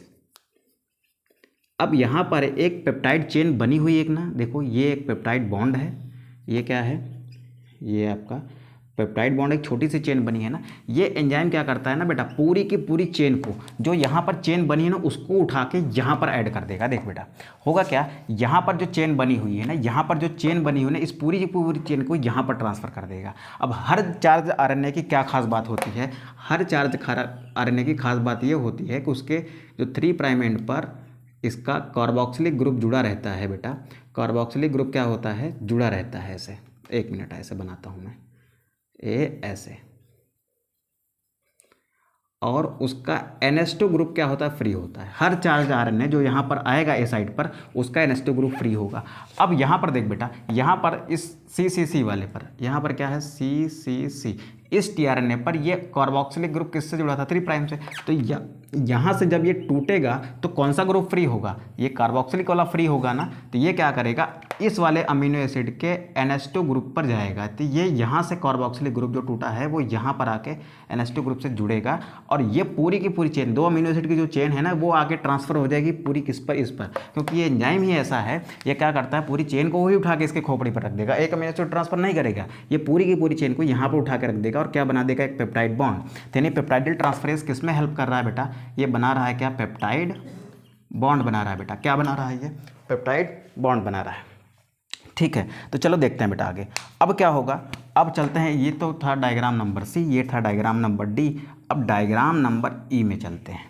तो यहाँ पर क्या हुआ बेटा, यहाँ पर अब ये पूरी की पूरी चेन ट्रांसफ़र होकर यहाँ आ जाएगी। तब कैसा बनेगा बेटा, डायग्राम नंबर E देख लेते हैं एक बार। ठीक है, डायग्राम नंबर E देख लेते हैं। थोड़ा सा डिफ़िकल्ट है लेकिन मुश्किल नहीं है बेटा। ये यहाँ से ये COOH ग्रुप टूटा, वो आके यहाँ पर जुड़ा। अब ये दोनों अमीनो एसिड की चेन इसके ऊपर आके लग जाएगी, यानी कुछ ऐसे बनेगा। देख बेटा इधर, ये मेरा क्या है, एक RNA है। ठीक है, ये क्या है बेटा, एक RNA है। अब यहाँ पर क्या हो रहा है, यहाँ पर मेरा AUG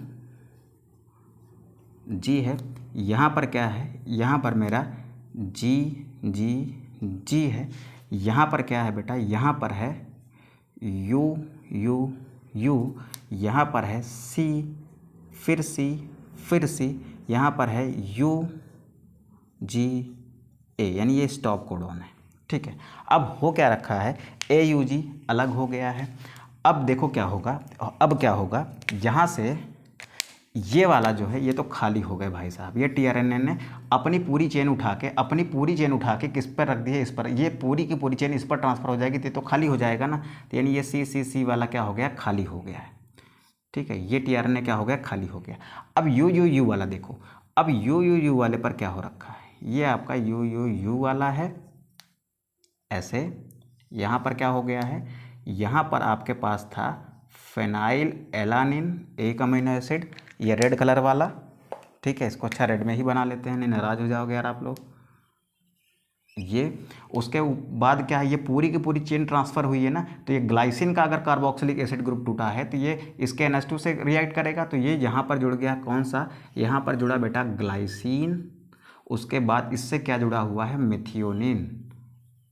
क्या जुड़ा हुआ है, मेथियोनिन। ठीक है, अब यहाँ पर क्या है बेटा, यहाँ पर है इसकी बड़ी यूनिट, किसकी, राइबोसोम की बड़ी यूनिट यहाँ पर ऐसे लगी हुई है। और छोटी यूनिट कहाँ लगी थी, छोटी यूनिट यहाँ पर ऐसे लगी थी। ठीक है, चलो छोटी यूनिट को रेड कलर से ही बनाते हैं, अच्छा लगता है। कैसा लगता है बेटा, अच्छा लगता है। ये है आपकी P साइट, ये है आपकी A साइट। ठीक है, अब क्या होगा बेटा, अब जो यहाँ पर हुआ था वही यहाँ पर होगा।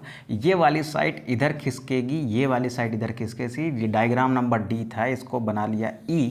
अब चलेंगे कहाँ पर, F की तरफ। कहाँ चलेंगे बेटा, F की तरफ। और F को कहाँ बनाएं, तो आप इतना समझ लीजिए, पहली बात तो ये 3 अमीनो एसिड की चेन बनती जा रही है। इन सब में क्या मौजूद है, एक एंजाइम मौजूद है जिसका नाम है peptidyl transferase.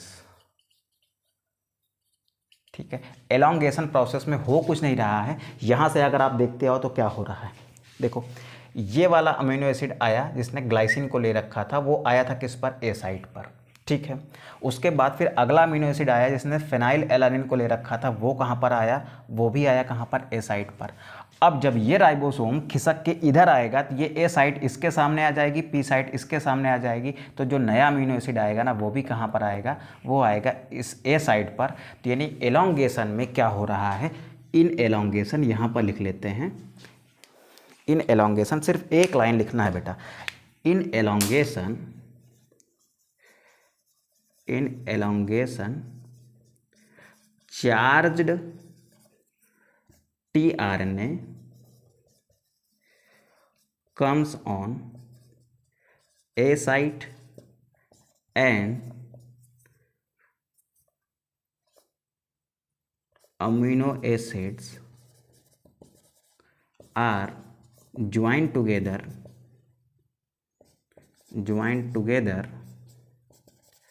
to form peptide chain।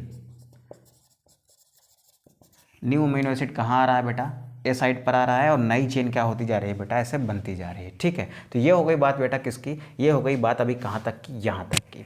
अभी हमको क्या करना है, इस अमीनो एसिड, इस जेनेटिक कोड वाले अमीनो एसिड को भी लगा के एक चेन बनानी है। फिर उसके बाद चलेंगे हम लोग टर्मिनेशन की प्रोसेस पर। तो एलोंगेशन का एक सबसे लास्ट डायग्राम बचा है, कौन सा, ये CCC वाला, यानी CCC वाला। अब चलते हैं बेटा आगे, आप इसका स्क्रीनशॉट करें, देन इसको रफ करते हैं। बेटा क्लास लंबी हो रही है, कोई बात नहीं, हमको क्या करना है, हमको तो पढ़ना है ना बेटा। ठीक है, अगर सर पढ़ा रहे हैं तो फिर पढ़ना है बेटा। मैं खड़े होकर अगर 1.5-2 घंटे पढ़ा सकता हूँ ना, तो आप भी पढ़ सकते हो यार। ठीक है, उबिए मत, पढ़िए, चैप्टर भी खत्म करना है, बड़ा चैप्टर है। फटाक से स्क्रीनशॉट करिए इसका। चल बेटा इसको रफ करते हैं, इस वाले को रहने देते हैं, क्योंकि ई के बाद हमको क्या बनाना होगा, F नंबर का डायग्राम। ठीक है, तो इसको यहाँ से ऐसे छोटा सा रफ कर लेते हैं। जो इधर की चीज़ें हैं वो अभी हमारे काम की नहीं हैं, तो इनको क्या करते हैं बेटा, रफ कर लेते हैं।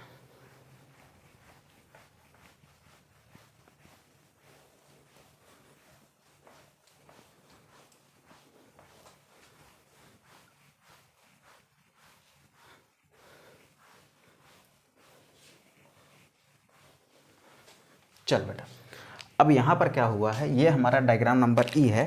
अब ई के बाद क्या होगा, ई के बाद क्या होगा, जब ये इधर की ओर खिसकेगा ना, जब ये इधर की ओर खिसकेगा, यानी ये इस ओर बढ़ेगा, ये वाली यूनिट इधर बढ़ेगी, ये वाली यूनिट इधर बढ़ेगी, तो ये ए आ जाएगा सी के सामने, ये पी आ जाएगा यू के सामने।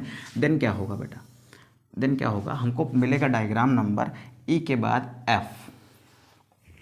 ठीक है, अब एफ में क्या होगा, देख इधर, ये मेरे पास क्या है, एक RNA है 3 प्राइम एंड 5 प्राइम। कोड कौन कौन सा है बेटा, AUG, फिर क्या था हमारा, फिर था हमारा GGG, फिर क्या था यहाँ पर था U, फिर क्या है C and C, then UGA। ठीक है, अब पहुँच रहे हैं बेटा धीरे धीरे अपने एंडिंग की ओर। अब हमारा सिचुएशन क्या है कि जब ये आगे की ओर ऐसे खिसक जाएगा, ये ऐसे खिसक जाएगा तो ये आ जाएगा यहाँ पर, ये आ जाएगा यहाँ पर, यानी जो स्मॉलर सब यूनिट है ना वो हमारी कैसी हो जाएगी, स्मॉलर सब यूनिट कुछ ऐसी हो जाएगी बेटा। ये हो गई स्मॉलर सब यूनिट। इसका A साइट यहाँ पर आ गया जो खाली है, P साइट यहाँ पर आ गया। P साइट पर जो RNA लगा हुआ है ना वो कौन सा है, वो ऐसे है बेटा। ठीक है, क्या लिए हुए है ये यहाँ पर ऐसे ऐड किए हुए है किसको, फेनाइल एलानिन को। इसमें क्या लगा हुआ है, इसमें लगा हुआ है ग्लाइसिन ऐसे, फिर इसमें क्या लगा हुआ है, मेथियोनिन। ये जो रेड कलर का दिख रहा है ना ये पेप्टाइड बॉन्ड है। ठीक है क्या यहाँ पर बेटा, यहाँ पर है एक बड़ी यूनिट, क्या है ये, बड़ी यूनिट। ठीक है, कौन सा एंजाइम है इसमें, इसमें है एंजाइम जिसका नाम है पेप्टाइडिल ट्रांसफरेज। क्या नाम है बेटा, पेप्टाइडिल ट्रांसफरेज। ठीक है, अब देख बेटा इधर आगे, अब क्या होगा, साइटोप्लाज्म में इसका टीआरएनए ऐसे घूम रहा होगा, किसका टीआरएनए, CCC वाला टीआरएनए, कौन से अमीनो एसिड को लेकर, यहाँ पर क्या लिखा है बेटा, CCC किसके लिए होता है, प्रोलीन के लिए होता है। किसके लिए होगा बेटा, प्रोलीन के लिए। अब इसका भी बेटा क्या होगा, यहाँ पर NH2 ग्रुप होगा। अब यहाँ पर क्या है, यहाँ पर तो COOH ग्रुप है ना। अब क्या होगा, ये वाला जो साइटोप्लाज्म में घूम रहा था अब ये अटैच होगा बेटा कहाँ पर, ये अटैच होगा यहाँ पर। कहाँ पर अटैच होगा, ये अटैच होगा यहाँ पर। जब ये अटैच होगा यहाँ पर तब क्या सीन बनेगा, तब सीन ऐसा बनेगा कि चलो इसको रेड कलर का है तो इसको यहाँ पर भी किस कलर का बनाएंगे, रेड कलर का ही बनाएंगे। ये ट्रांसफ़र हुआ कहाँ पर, A साइट पर। कहाँ ट्रांसफ़र हुआ बेटा, A साइट पर, यानी यहाँ पर अब ये आ गया है कुछ ऐसे। किसको लेके बेटा, ये लेके आ गया है प्रोलीन को। चलो प्रोलीन को किससे लिख लेते हैं बेटा, ब्लू से।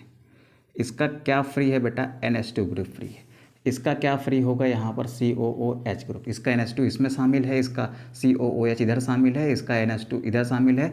अब देखो इधर, अब हो क्या रहा है बेटा, अब हो क्या रहा है, देखो यहाँ से क्या होगा, यहाँ से ये वाला टूटेगा, ये COOH ग्रुप क्या हुआ, यहाँ से ब्रेक होगा, यहाँ से ब्रेक होगा तो ये पूरी की पूरी चेन फिर से किसके साथ रिएक्ट कर, देखो ये COOH ग्रुप फ्री होगा तो ये रिएक्ट करेगा इसके साथ में। तो यानी ये पूरी की पूरी चेन जो है ना ट्रांसफ़र हो जाएगी किसके साथ में, प्रोलीन के साथ में जुड़ जाएगी। ये पूरी की पूरी चेन जो 3 अमीनो एसिड की चेन है, ये पेप्टाइडिल ट्रांसफरेज क्या करता है, ये ट्रांसफ़र करता है पेप्टाइड चेन को। ये ट्रांसफ़र करता है किसको, पेप्टाइड चेन को। तो किसको ट्रांसफ़र कर रहा है बेटा, पेप्टाइड चेन को। तो ये पूरी की पूरी जो चेन है ना ये ट्रांसफ़र हो जाएगी इस पर। तब क्या होगा, तब होगा ये कि ये फिनाइल एलानिन इस प्रोलीन से जुड़ जाएगा, इसको फ्री कर देगा। ठीक है, अब इसको क्या कर देगा, फ्री कर देगा। ये डायग्राम नंबर कौन सा है बेटा, ये डायग्राम नंबर हमारा F है। ठीक है, तो अब यहाँ पर क्या सीन बनेगा बेटा, यहाँ पर क्या सीन बनेगा, सीन ये बनेगा, आप इधर देखो ये है, ये सीन बन रहा है। यहाँ पर है AUG, बहुत बार लिख दिया है बेटा मैंने इसको। अब यहाँ पर है GGG, ठीक है, यहाँ पर क्या है UUU है, यहाँ पर क्या है बेटा, यहाँ पर है CCC के एंटी कोड वाला कौन सा होगा, GGG वाला टीआरएनए है। ठीक है, ये कौन सा है, ये GGG वाला टीआरएनए है।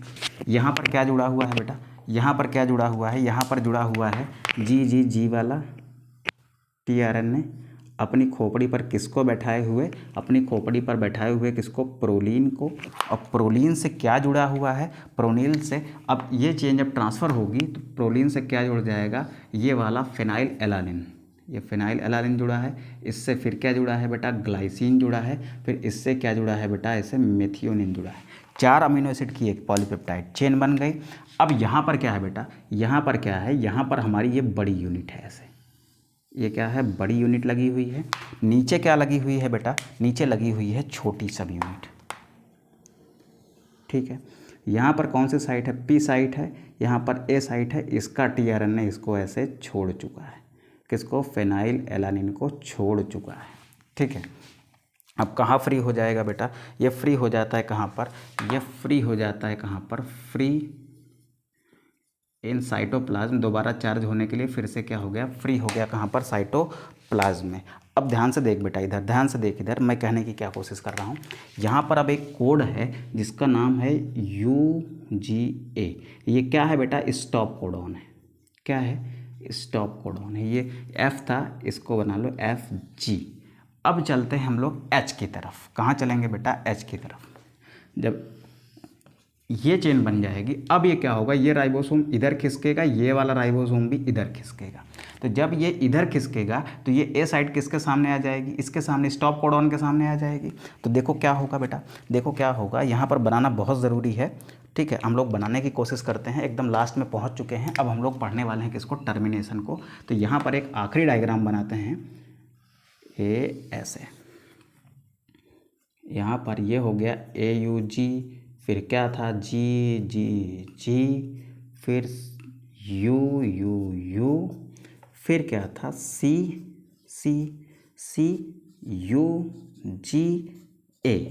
ठीक है, अब हुआ क्या है बेटा, हुआ कुछ नहीं है सर, हुआ सिर्फ इतना है कि ये स्मॉल सब यूनिट ऐसे आगे बढ़ गई, ऐसे आगे बढ़ गई, और P साइट यहाँ आ गई सर, और A साइट यहाँ आ गई, किसके सामने, स्टॉप कोडॉन के सामने।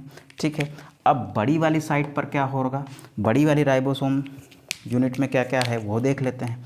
इस पर क्या जुड़ा हुआ है सर, इस पर एक tRNA जुड़ा हुआ है सर, ऐसे, इसके 3' एंड पर क्या है, प्रोलीन है, इससे जुड़ा हुआ इस पर क्या है, फिनाइल एलानिन है, फिर ग्लाइसिन है, फिर क्या है, मेथियोनिन है।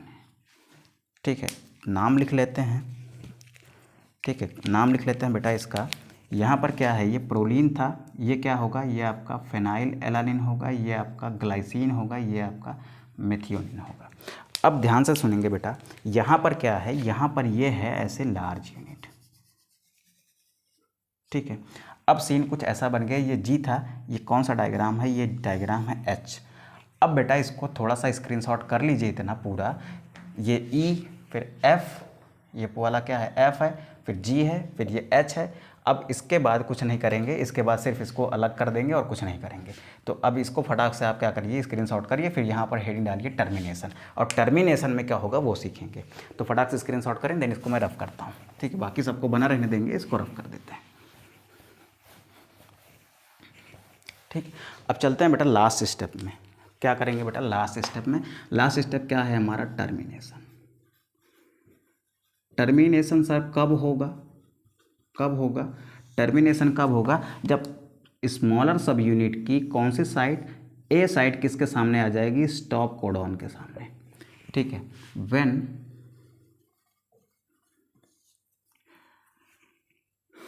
ए site of a smaller subunit, when a site of a smaller subunit is on stop codon, then तब क्या होगा, देखो अब ए साइट कहाँ पर है, स्टॉप कोडॉन पर है। अब स्टॉप कोडॉन के लिए कोई टीआरएनए नहीं होता, स्टॉप कोडॉन के एंटी कोड वाला कोई टीआरएनए नहीं होता। यानी यहाँ पर जैसे ए है, जी है, तो यहाँ पर सी आएगा, ए है तो फिर से क्या आएगा, यू आएगा। यानी एसयू वाला, एसयू एंटी कोडॉन वाला कोई टीआरएनए नहीं होता। जब कोई टीआरएनए नहीं होगा तो यहाँ पर कोई टीआरएनए जुड़ेगा, नहीं जुड़ेगा भाई। क्यों नहीं जुड़ेगा, क्योंकि उसके एंटी कोड यहाँ से मैच ही नहीं करेंगे, तो कैसे जुड़ पाएगा। तो यानी स्टॉप कोडॉन वाला कोई एंटी कोडॉन, स्टॉप कोडॉन वाला कोई टीआरएनए नहीं होता। ठीक, क्योंकि स्टॉप कोडॉन से एंटी कोड वाले टीआरएनए नहीं होते, इस वजह से यहाँ पर किसी टीआरएनए की बाइंडिंग नहीं होती। ठीक है, अब कोई टीआरएनए की बाइंडिंग नहीं होगी तो कोई अमीनो एसिड नहीं आएगा। यानी अब इस चेन को यहीं से ख़त्म करना है ना, इस चेन को यहाँ से क्या करता है बेटा, अलग कर देना है। ठीक है, तो इस अलग करने के लिए यहाँ पर काफ़ी देर से मुरझाया हुआ एक आदमी बैठा था, लेकिन जैसे ही यहाँ पर एक खाली जगह मिली, ये आदमी क्या हो जाएगा, ये आदमी बढ़िया से एकदम ऐसे खुश हो जाएगा, वाह। ठीक है, इस आदमी का नाम है रिलीजिंग फैक्टर। क्या है बेटा, ये रिलीजिंग फैक्टर है। Now releasing factor releases the peptide chain from mRNA। ये यहाँ से क्या करेगा बेटा, पेप्टाइड चेन को अलग कर देगा और ये लार्जर यूनिट के थ्रू ये जो पेप्टाइड चेन है ना, ये इंटर कर जाती है कहाँ पर, एंडोप्लाज्मिक रेटिकुलम में। कहाँ इंटर कर जाएगी, रेटिकुलम में, जहाँ पर क्या होगी बेटा, इसकी प्रोसेसिंग होगी, यानी इसकी फोल्डिंग वगैरह होगी। जहाँ पर क्या होगी बेटा, इसकी फोल्डिंग होगी और फिर क्या बनेगी ये बेटा, ये बनेगी प्रोटीन। ठीक है, तो क्या लिखेंगे बेटा कि जब इस पर कोई टीआरएनए नहीं आएगा तो इस पर क्या ऐड होता है बेटा, रिलीजिंग फैक्टर ऐड होता है। कब, जब ए साइट पहुंच जाएगी स्टॉप कोडॉन पर, तब रिलीजिंग फैक्टर ऐड होकर पॉलीपेप्टाइड चेन को रिलीज कर देता है। Is on stop codon then releasing factor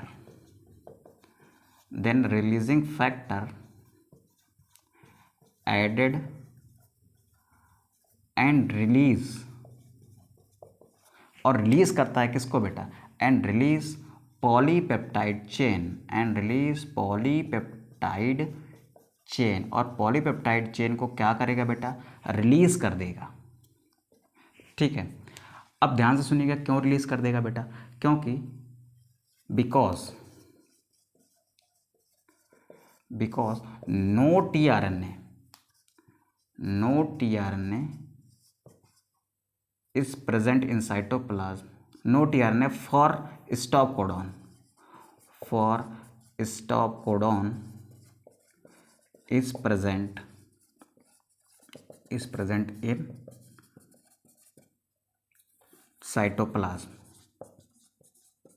cytoplasm में इस स्टॉप कोडॉन के लिए कोई टीआरएनए नहीं होते, इस वजह से कोई टीआरएनए यहाँ नहीं आएगा, तो रिलीजिंग फैक्टर को मौका मिलेगा, वो यहाँ जुड़ेगा, इस चेन को रिलीज कर देगा। ये चेन कहाँ इंटर करेगी, एंडोप्लाज्मिक रेटिकुलम में, वहाँ पर क्या होगी, इसकी प्रोसेसिंग होगी, यानी फोल्डिंग वगैरह होगी, फिर ये क्या बन जाएगी, प्रोटीन बन जाएगी। ठीक है, पॉलीपेप्टाइड चेन की फोल्डिंग होती है, ये 1 डिग्री स्ट्रक्चर है प्रोटीन का, फिर वो 2 डिग्री या 3 डिग्री स्ट्रक्चर में चेंज होगा, उसके बाद फिर वो फंक्शनल होगा। ठीक है, वो सब बात की बात है, बाद में सीखेंगे यार, कभी प्रोटीन फोल्डिंग सीखेंगे। केमिस्ट्री में एक चैप्टर है बायोमॉलिक्यूल्स का, वहाँ पर है प्रोटीन का स्ट्रक्चर है 1 degree 2 degree 3 degree and 4 degree.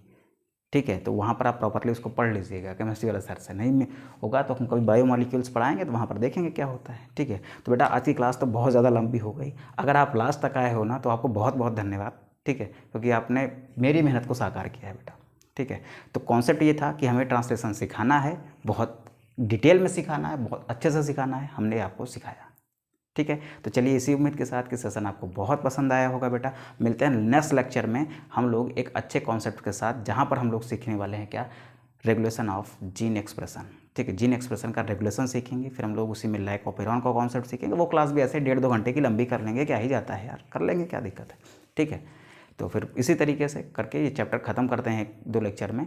ठीक है, बहुत लगेगा 3 लेक्चर, लेकिन डिटेल में सीखना है बेटा, अच्छे से सिखाना है मुझे और आपको अच्छे से सीखना है। इसके साथ ही पैरेलल एक और चैप्टर चल रहा है एवोल्यूशन का, उसकी भी क्लासेस आपको प्रॉपरली मिलती रहेंगी। तो प्लीज़ आप साथ बनाए रखिए, सर पर भरोसा बनाए रखिए, अगर वादा किया है तो कंप्लीट भी करेंगे। ठीक है, मिलते हैं नेक्स्ट लेक्चर में, तब तक के लिए आप अपना ख्याल रखिए और अच्छे से पढ़ाई करिए। ठीक है, थैंक यू सो मच।